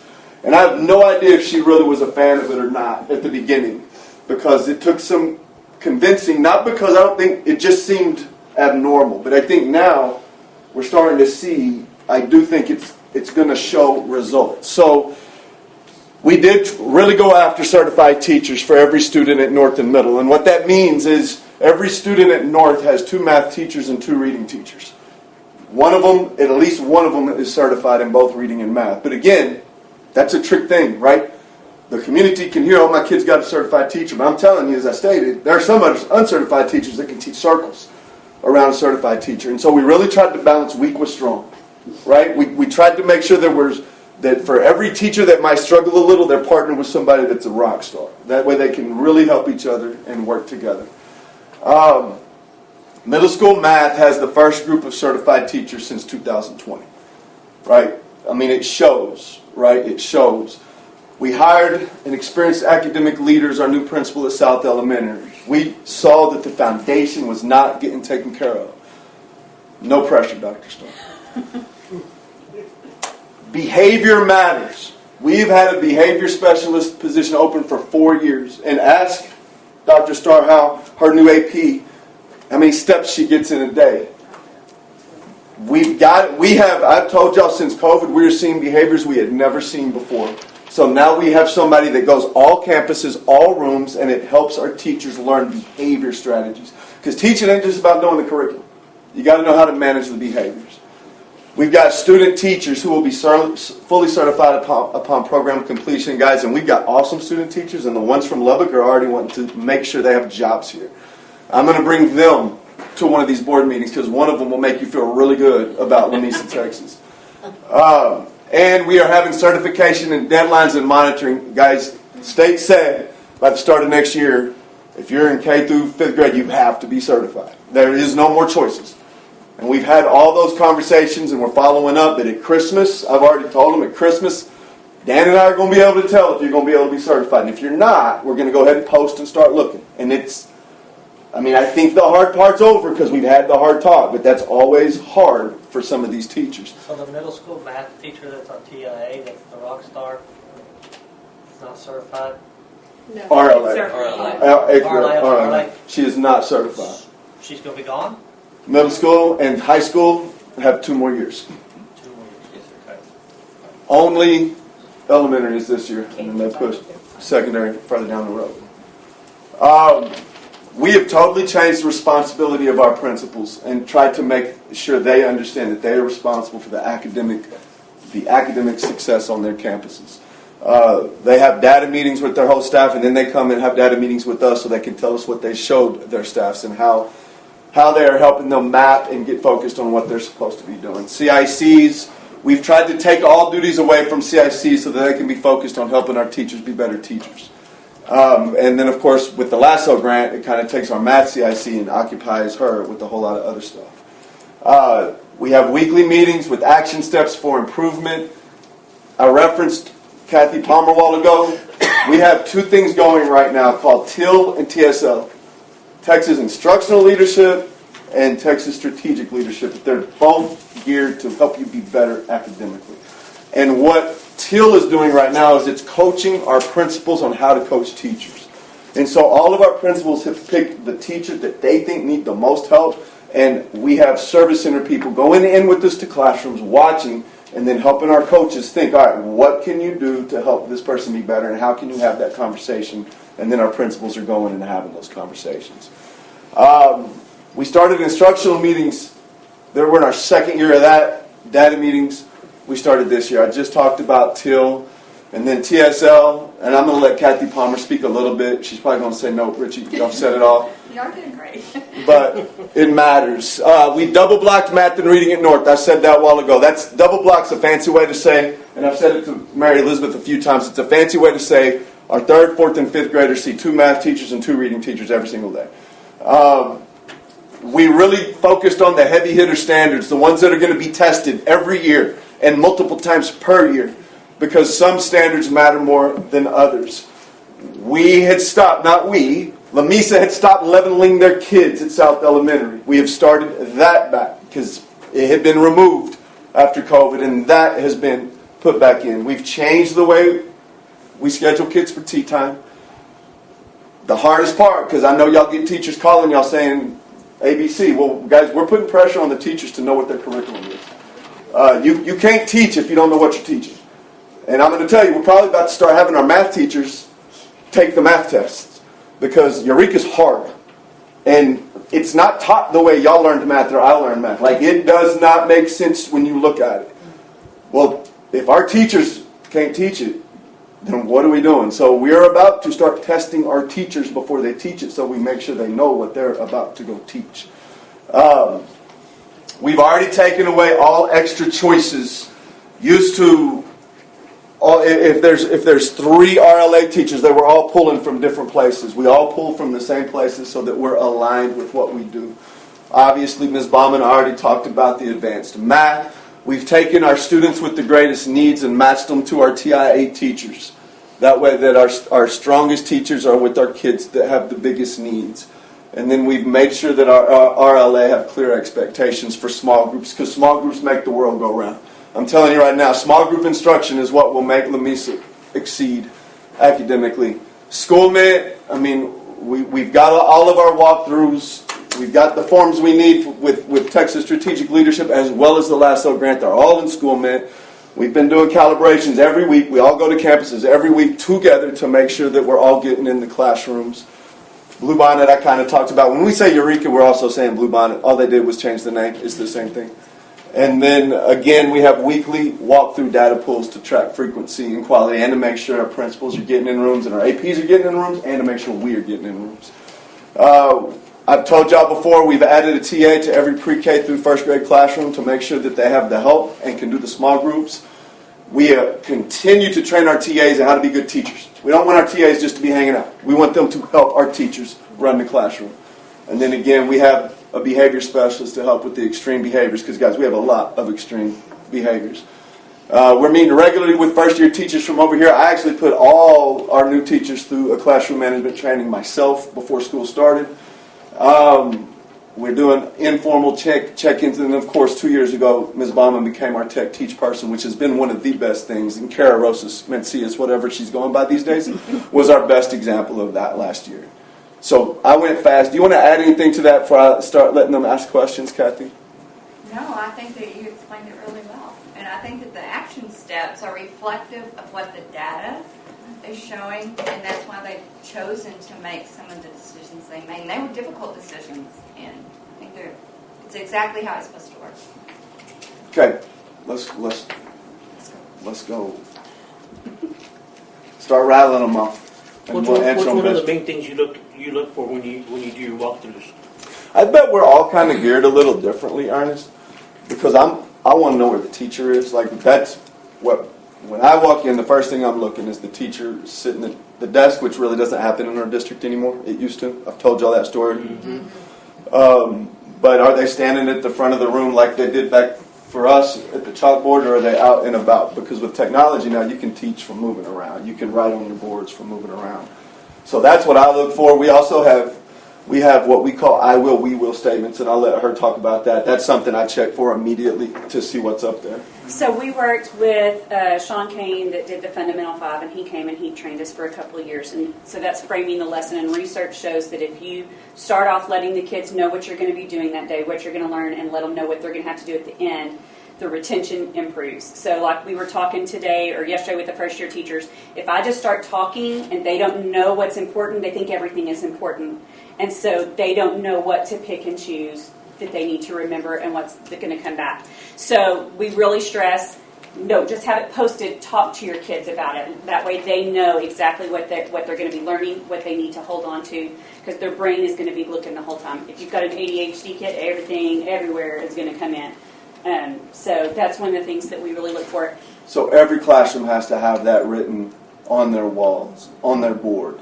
And middle school is great about it. A lot of the classrooms now, they will have their kids say it, right? They don't just reference it. Like they say, okay, guys, let's read our I will statement together. Let's read our we will statement, because it triggers, all right, that's what we're about to do. The other thing that the CICs and I talked about, because at secondary, one of the biggest things we're looking for right now when we go in is academic learning time. Especially, we have a longer class period, so the tendency is to drag it out. But with 4 days versus 5, we have the same minutes, but you got to squish in the day. So you can't spend 15 minutes on a bell ringer just because you've got more time for that day. So that's one of the things we're really watching with secondary. With elementary, we're really going in and looking at the small group instruction.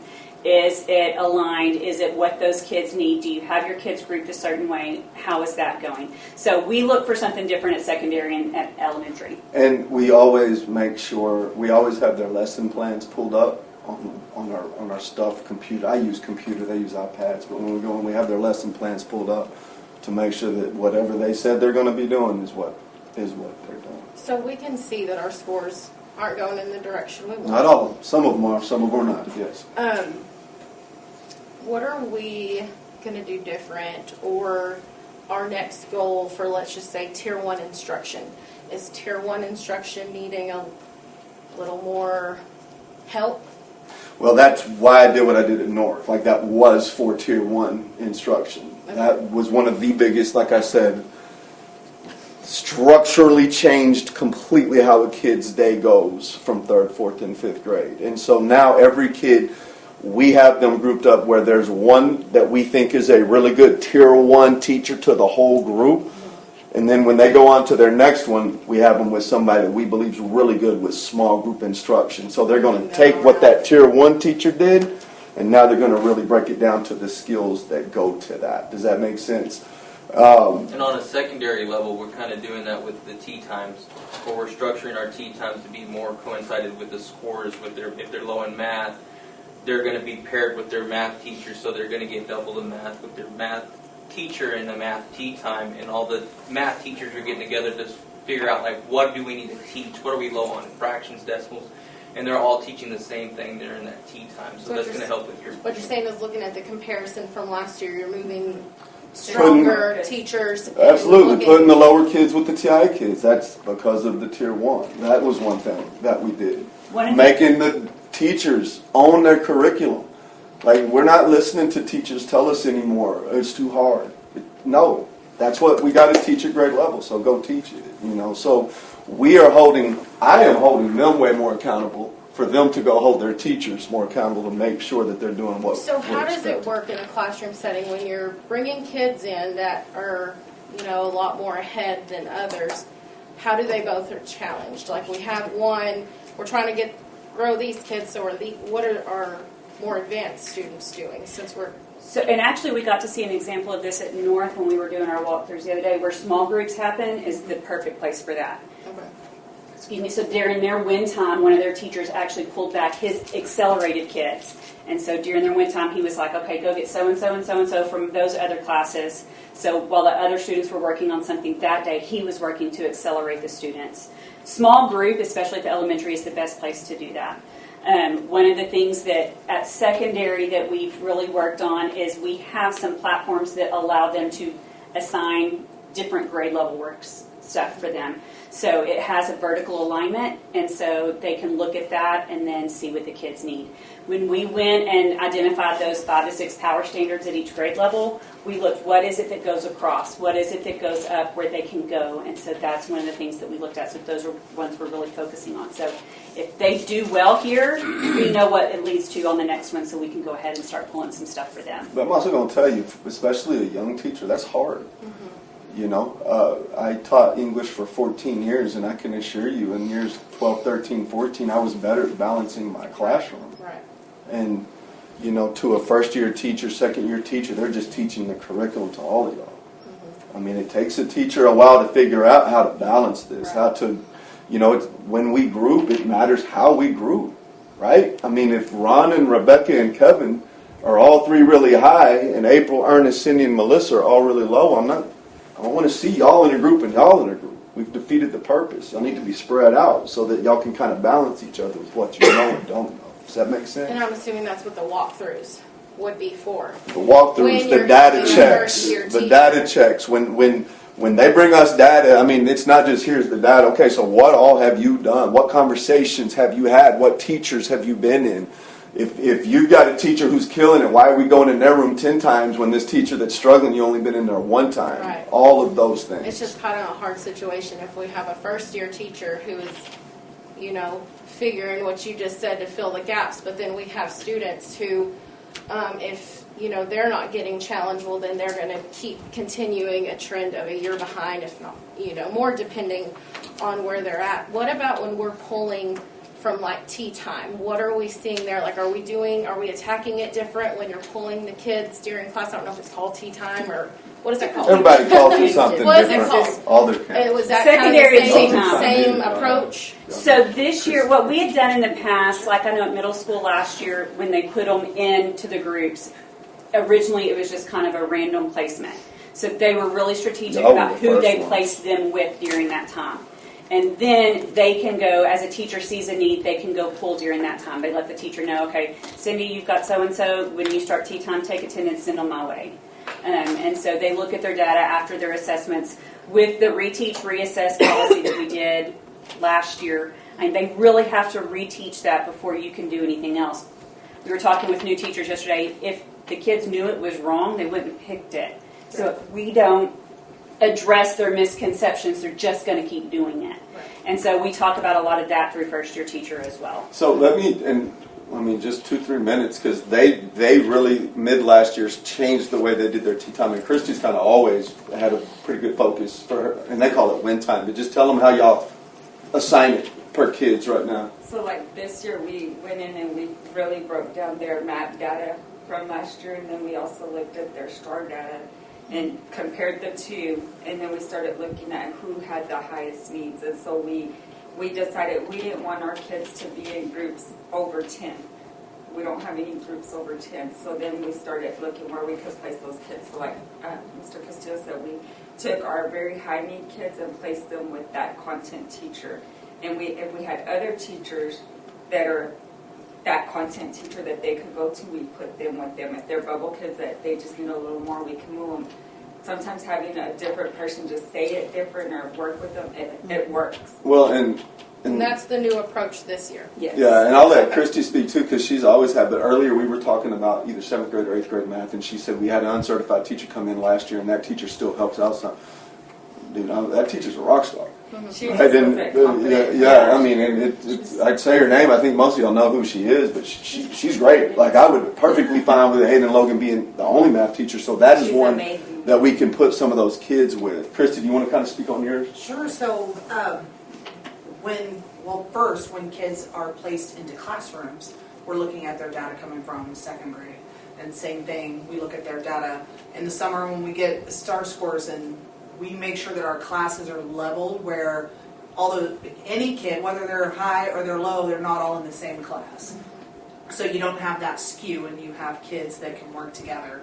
When we look at our intervention time, that from the get-go, we have students that are identified, we gather data, and they have meetings, and they're placed in either Tier 2 or Tier 3 based on their needs and their ability to master the standards that we've identified as essential standards. So those were all done before the year started. And then through our win time, first we go through and we find all of our kids' F&P level, what reading level they are on. That will then go into the rest of the year as far as looking at sight words, letter recognition, anything that has to do with reading, because we know that that's a core thing. Without everything else is more difficult, even math. But it's not the only thing that matters. And so Tier 2 and Tier 3 are already being pulled for kids that have previously been identified. As soon as reading levels are placed, we'll start to address those as well. And it goes throughout the entire grade on who's pulling what. So since we have 2 teachers doing math and 2 doing reading, one will pull Tier 2, the other one will pull Tier 3. Okay. And those are multiple times a week. In addition to doing small groups, focusing on those essential standards. And that data is, we literally look at that data every 2 weeks. And that's what I shared with the team earlier, is it has been a huge shift from my kids and your kids, my pod and your pod, to, okay, we are all responsible for all kids now. And that was a huge shift. Ownership. And at first when we laughed, it was like, solo artists, ha ha ha. And then when they got into it, our teachers were working together, but working separately together. And now they're really starting to say, hey, I just taught this lesson, and these are the 4 kids that didn't get the problem. And it goes immediately to that next teacher, and when they pull groups, these 4 kids, you're back here with me, and they're immediately covering that content again. So I'm super excited. It's been a great dynamic. That's something that our middle school's doing. Like Friday, it was the teacher's day off. Our 8th grade team got together, and that's what we did. We talked about data with our 8th graders, where they're struggling, what they need, how we're going to work with them. Mm-hmm. And so just being more intentional with it and being vulnerable to move them around where they need to. Like, we got to take risks, too, to see what they need. Right. Before you ask the question I'm going to ask you, April, one of the biggest things we've really tried to think about, from all the way from our special education kid to the I can't talk to that kid like me, to the highest kid, you got to expose them to the grade level material, right? So Christy mentioned Tier 2, Tier 3. Well, we're trying to get where they all get exposed on Tier 1 first, because the more kids that we can get successful at Tier 1, the less kids are going to have to go to Tier 2 and Tier 3. But you ain't never going to be successful if you're never exposed to grade level content. 100%. And that's been the biggest change over the last 2 years, and that's what's hard on our teachers, is because they're looking at kids that don't know the answers because they've not been at grade level, and they want to feed them. Right? And we're trying to get that out of them, and it's not comfortable. It's not comfortable, and it's definitely not easy. So, like, how do you navigate? Let's just say we looked at the graph and we looked at 7th and 8th grade math. I think we said that our teacher, we switched a teacher. The other one probably needed a little bit of help. how are we going to navigate that next year if this happens again? How do we maybe, I wouldn't want to say, for lack of better words, fix the problem sooner, but we can't just continue for the year to be completely done, and then next year we'll say, well, you know, the teacher wasn't there, or we left, and so, you know, now these kids were going into the next grade, and we're trying to increase, you know, show them what they're going to see on STAR, but, you know, it's kind of not fair either because they're not going to understand it because they missed a whole And it just math, you know, stacks and and it stacks and it continues, and stacks. right? And, you so know, how are we going to? I'll let her speak on the academic side, but the biggest part for me, from a superintendent side, the big picture side, is to, I mean, we've really tried to make this a place people want to come to and people want to stay. Yes. And I think that this, I told y'all at the beginning of the year, I think this is the best crop of new teachers that we've ever had. And then we've got these student teachers that, I mean, they came from Lubbock and they want to stay. So we've got to get where people want. I mean, they may not be able to give us 7 years, but give us 3. Retention. You know, and because these kids just see people coming in and out, and it affects them. I mean, it affects them from the time they come in. Like you're asking, I don't want to wait till next year to fix it. So I think part of the TIL stuff that we're doing, where we're going in and we're focusing on observation and feedback. So whereas in the past we might go in and we're like, okay, this is what we see, this is what we see. I'm going to go back in and check that later and see if it's still happening. Right then we're like, okay, this is what I saw. Here is your action step. I'm coming back to check the action step next week. So we have a lot more specific activity on what we're doing to coach teachers. And it was last year and years past, it's been a weird dynamic because our CICs would go in and they might tell them one thing and the principal's going to go in and tell them something different. And The that's why we principal's made the everything one go through the principal now. that evaluates them. So the principals Like are they talk to the CICs, but if it came out the principal's mouth, that's what matters. yeah. And on that, I'm going to say it was really cool this week when we went back because everybody we went into, the action step that we had asked them and they had coached them to do, we saw it being done. And so we got to check that off and say, okay, so what next? What can we do next to make them grow even more? So that was really fun this week. I want to add to, like, I think, like, when we're What hiring did our you say? staff, we have to be transparent with them on where our kids are at. So, like, our 7th grade teacher, I told her the challenge she was going to have, and she's came in and embraced it, and she's offering tutorials two nights a week. She's staying until 6 o'clock at night working with these kids to pull them up, and we're seeing growth in them. You know, so I think that's really important, too, because if we set up false hope for these teachers and they come in, that's a hard slot to take. And I'll also be honest in thinking about, there's a couple that we're trying to, I mean, and they're certified teachers, but we're trying to, they're not going to have a future here much longer because they're not getting the job done. And again, I'm not turning this into teacher bashing, but the expectation has been raised, and I mean, if it, like our 8th grade RLA teacher showing it can be done.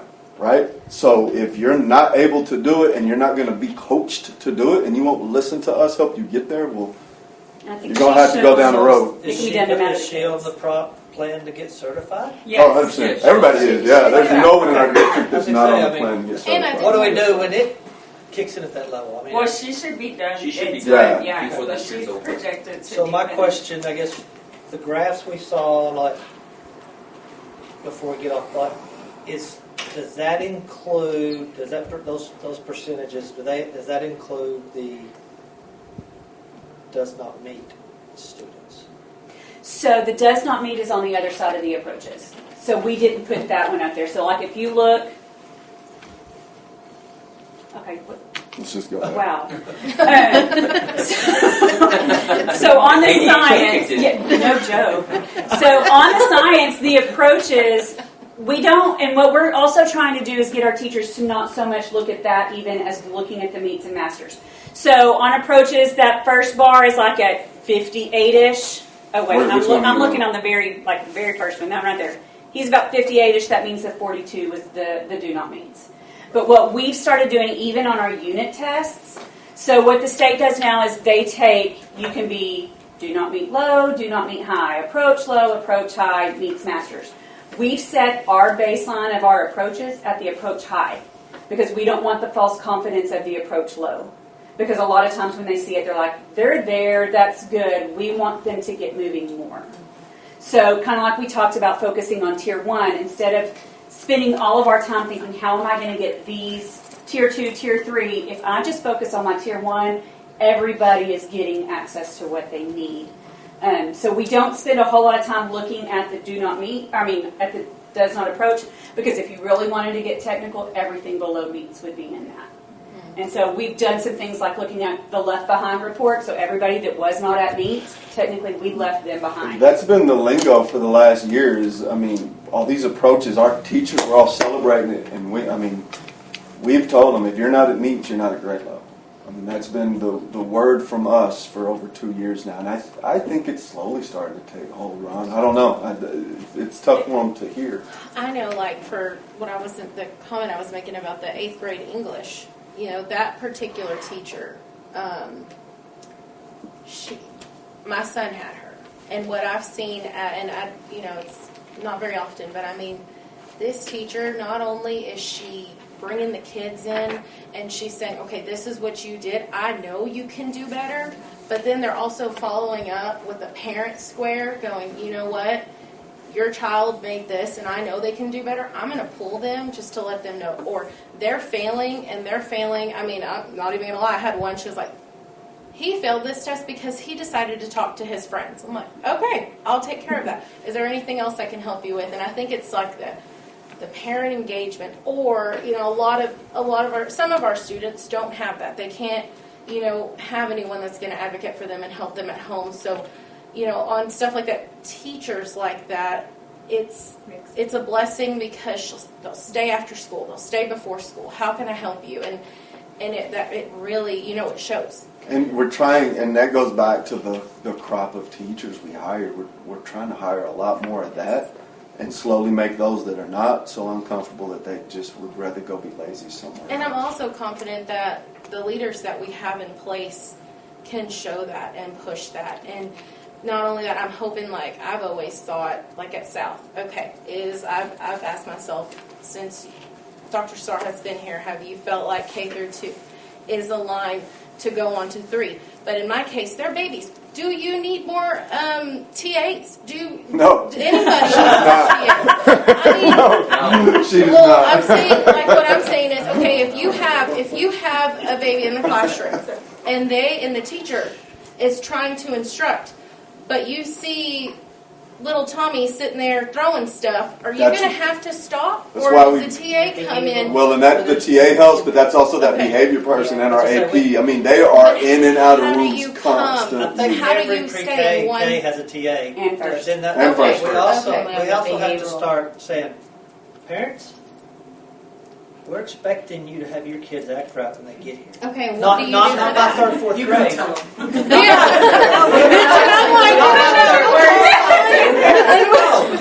I'm not saying it's a magic, but not by 3rd, 4th grade. I think we all know how to act by alliance 1st grade. with them So why helps is it? because I've seen that. Why is it not? Because it's a foundation. Why is it If it's crazy done- to expect other parents to expect? It's not crazy, but it is a national pandemic. I'm not worried national. I'm worried about Lamesa ISD. I understand that, but that's the problem everybody's trying to figure out is why do kids act the way they act? Because it starts from the foundation. If you are allowed to do X, Y, Z, and then you're allowed in the next level, and then you're allowed in the next level, they're going to continue. But we just, we want to make sure we're giving y'all the tools to be able to do that. You can talk somebody into having behavioral problems or needing psychology or counseling. You can talk that person into it by talking about it so much and tell them they have this problem. And you can almost coach a kid or coach a group of kids or coach a generation of kids to tell them, we're going to provide this. You need it. So, because we have this 10 behavioral coaches. Y'all need it. So you can almost coach a whole generation into believing they do. And not only that, that one lady But is not going to the cover phones everybody. obviously But what's have beautiful not about solved her, one little she's problem. willing to That's the ask only for thing help, can and she contribute is to it. coachable. Every piece of advice I've given her, when I go and see her, and she'll even ask me, well, how did you teach this? What did you do? She takes that, and then, she's real quick. what if I do this with this? You know, like, what do you think? And so she is eager to do whatever it takes to help the kids instead of feeling like if I give her constructive criticism, she doesn't see it as I'm out to get her or I'm the bad guy coming in to attack her. She sees it as she's helping me grow. And for you, Right. I could see that. For South, I cannot. I think there's going to be 7 or 8 fires going on at the same time, and by the time she gets there, the tantrum is done, and the kid forgot what even happened 5 minutes ago. So all I'm saying is, when I say TAs, I'm serious. Like, I was talking about our the instructors do not, our teachers do not have time to go out and parent. Or are we calling in parents? Are we saying, look, okay, I guarantee you I don't think we wouldn't want to send them home, but No. yeah, we can't. Call. I know. So every teacher through first grade has a TA. And I'll say there's 2 things that we really focused on. That was something new we did That this means year. how many second grade teachers have? 5. 5, and they have 2 TAs that rotate through them. So 3 teachers don't have TAs in the whole campus. But they'll have them at some point Right. because That's those what 2 I'm saying, rotate. full-time. Yes. Yeah, I mean that's And those our second grader also are more experienced teachers. There's 2 things that we've tried to focus on and really talk to especially our newer teachers about. And one of them is that parent-family engagement. We've got to get parents on our side, get them to partner with us, and you got to do it early. The other thing that we've talked a lot about is, and it's kind of like what you're talking about, we have taught our kids a lot of this behavior, especially when it comes to academics. Like I said, you could see it starting young. I'm reading a story, I don't know the word, and I'm just going to stop and look at you, and I know you're going to tell me. That's something that we have taught our kids, and we're seeing later on. So we're having to retrain. We're talking, I did 2 post-conferences today, and it was like, sit in the silence. When you ask the question, it's hard, don't start giving them the answer. The kids have to think through that. And it's hard to sit in the silence. But if we start training our teachers, we can start teaching our kids, you are going to be held responsible instead of, I'll wait you out and you'll either do it for me or give it to me.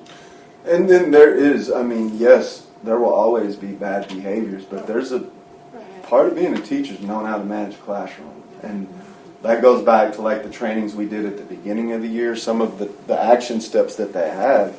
We have some guys that they know all the content in the world. They're not consistent classroom managers. And so that's where we live with them, is be consistent about how you're managing. Because it affects the score. And that TIL process addresses both. So we use the Get Better Faster as a waterfall. One side is management, one side is academics. So your coaching steps may only be management, or they may only be academics. It's really dependent on what that teacher needs when we go in and the progress that we see with them. Are we happy all across the board with the curriculum? I know with the teachers, like, please don't change because we're getting used, but are we happy, like, for moving forward, we have our plan, but are we, like, aligned K through 2? Are we happy with where we're at? And now we're just going to get a game plan and attack it for the next. We're right now, but the state is going to do new adoptions soon. That is not going to happen. I'm reading and math are both. Math with our elementary is going to stay that way. Okay. Secondary math, there will be that coming up soon. And then when they did the instructional materials, the IMRA stuff, they started with reading, and so that will be up soon. We're really looking at what is best holistically. I've talked to some people that have switched to the Amplify, some that haven't, some different things like that. It's not going to be our choice much longer, in my opinion. Okay. Yeah. But I will say, when we did that confidence survey for the Bluebonnet, I was surprised. And the teachers, it was anonymous. They didn't tell me who it was. I really expected, especially at the beginning of the year, for there to be more negative. And there really wasn't. And so that told me that they may have, they have confidence in it, they're getting it, but they know it's going to be hard.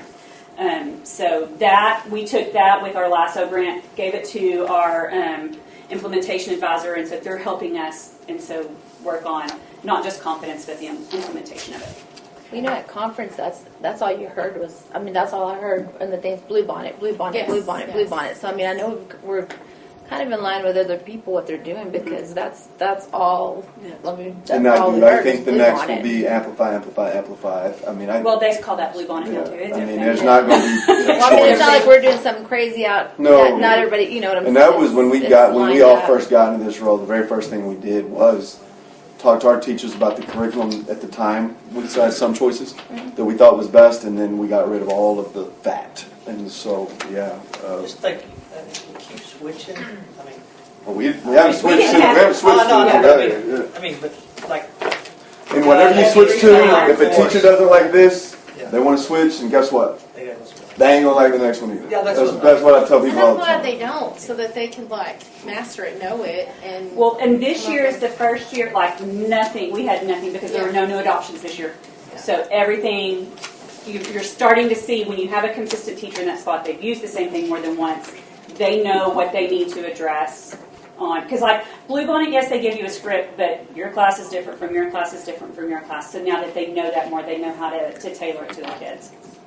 Well, and I think that survey that y'all did, if there wasn't that much negative, I think that has a lot to do with the leaders that we have in place, that they are buying into it and that they're having faith. Because like it asks questions, your confidence in the program, the support you've been given, and I mean, I can get that to you if y'all want And the results. I mean, that's a good thing, I think. And I'm sending out. I sent one at 6 weeks, and every 6 weeks I'm just sending out one from me to all of the teachers in the district, and it's 5 questions long.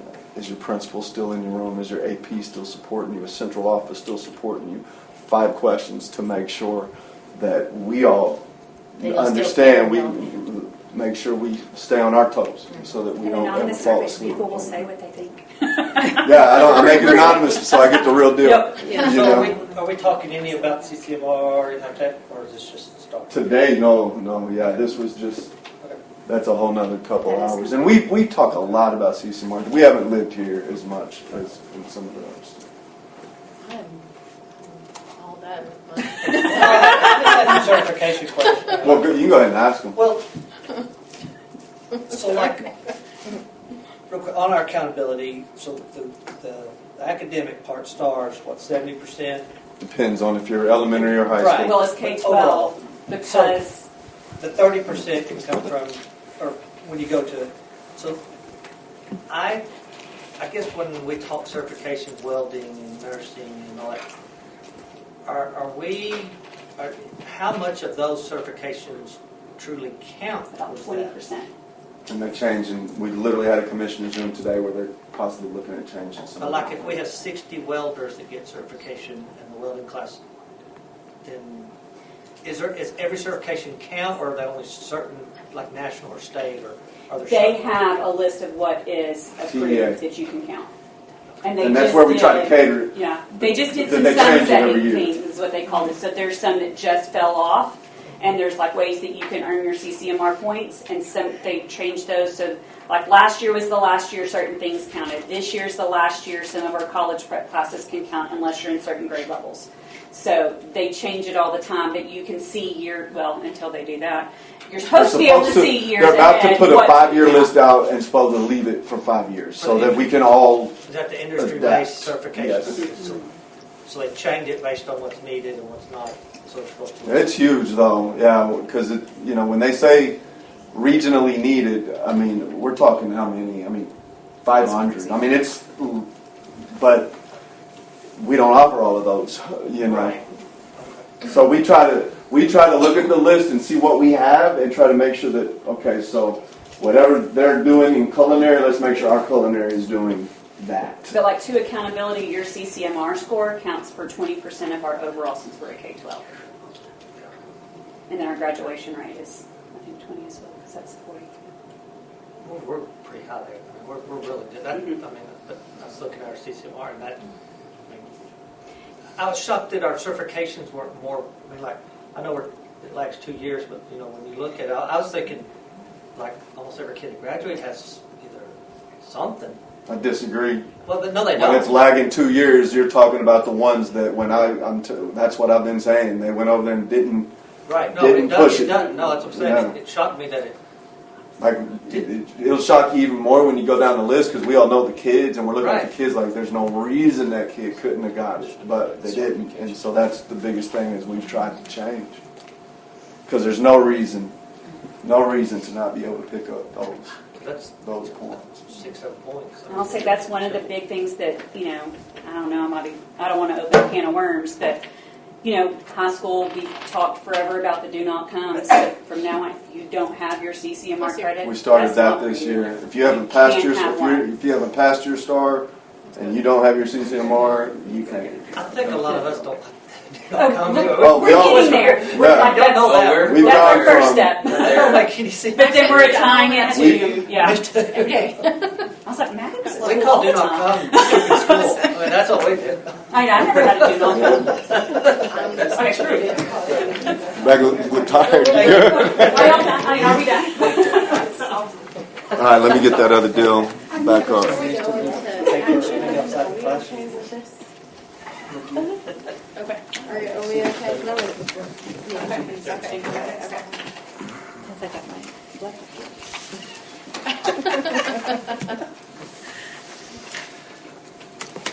You ready to go into board action items? Okay. Yes, ma'am.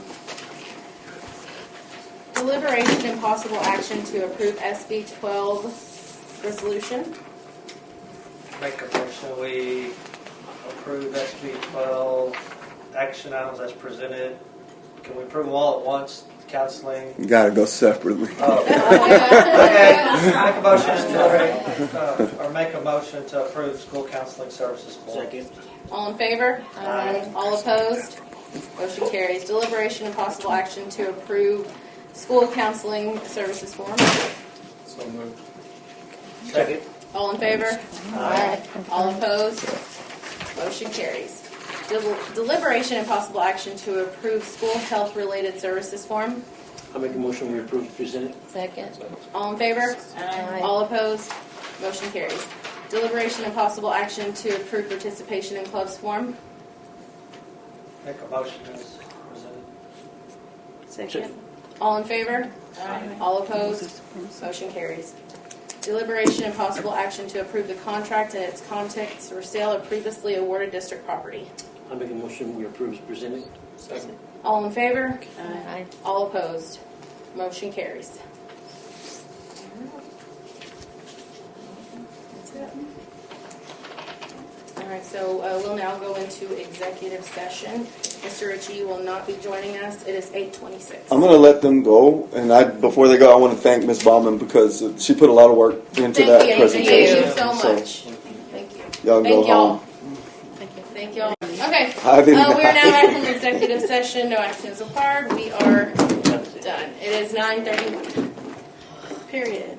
Period. Period. Period.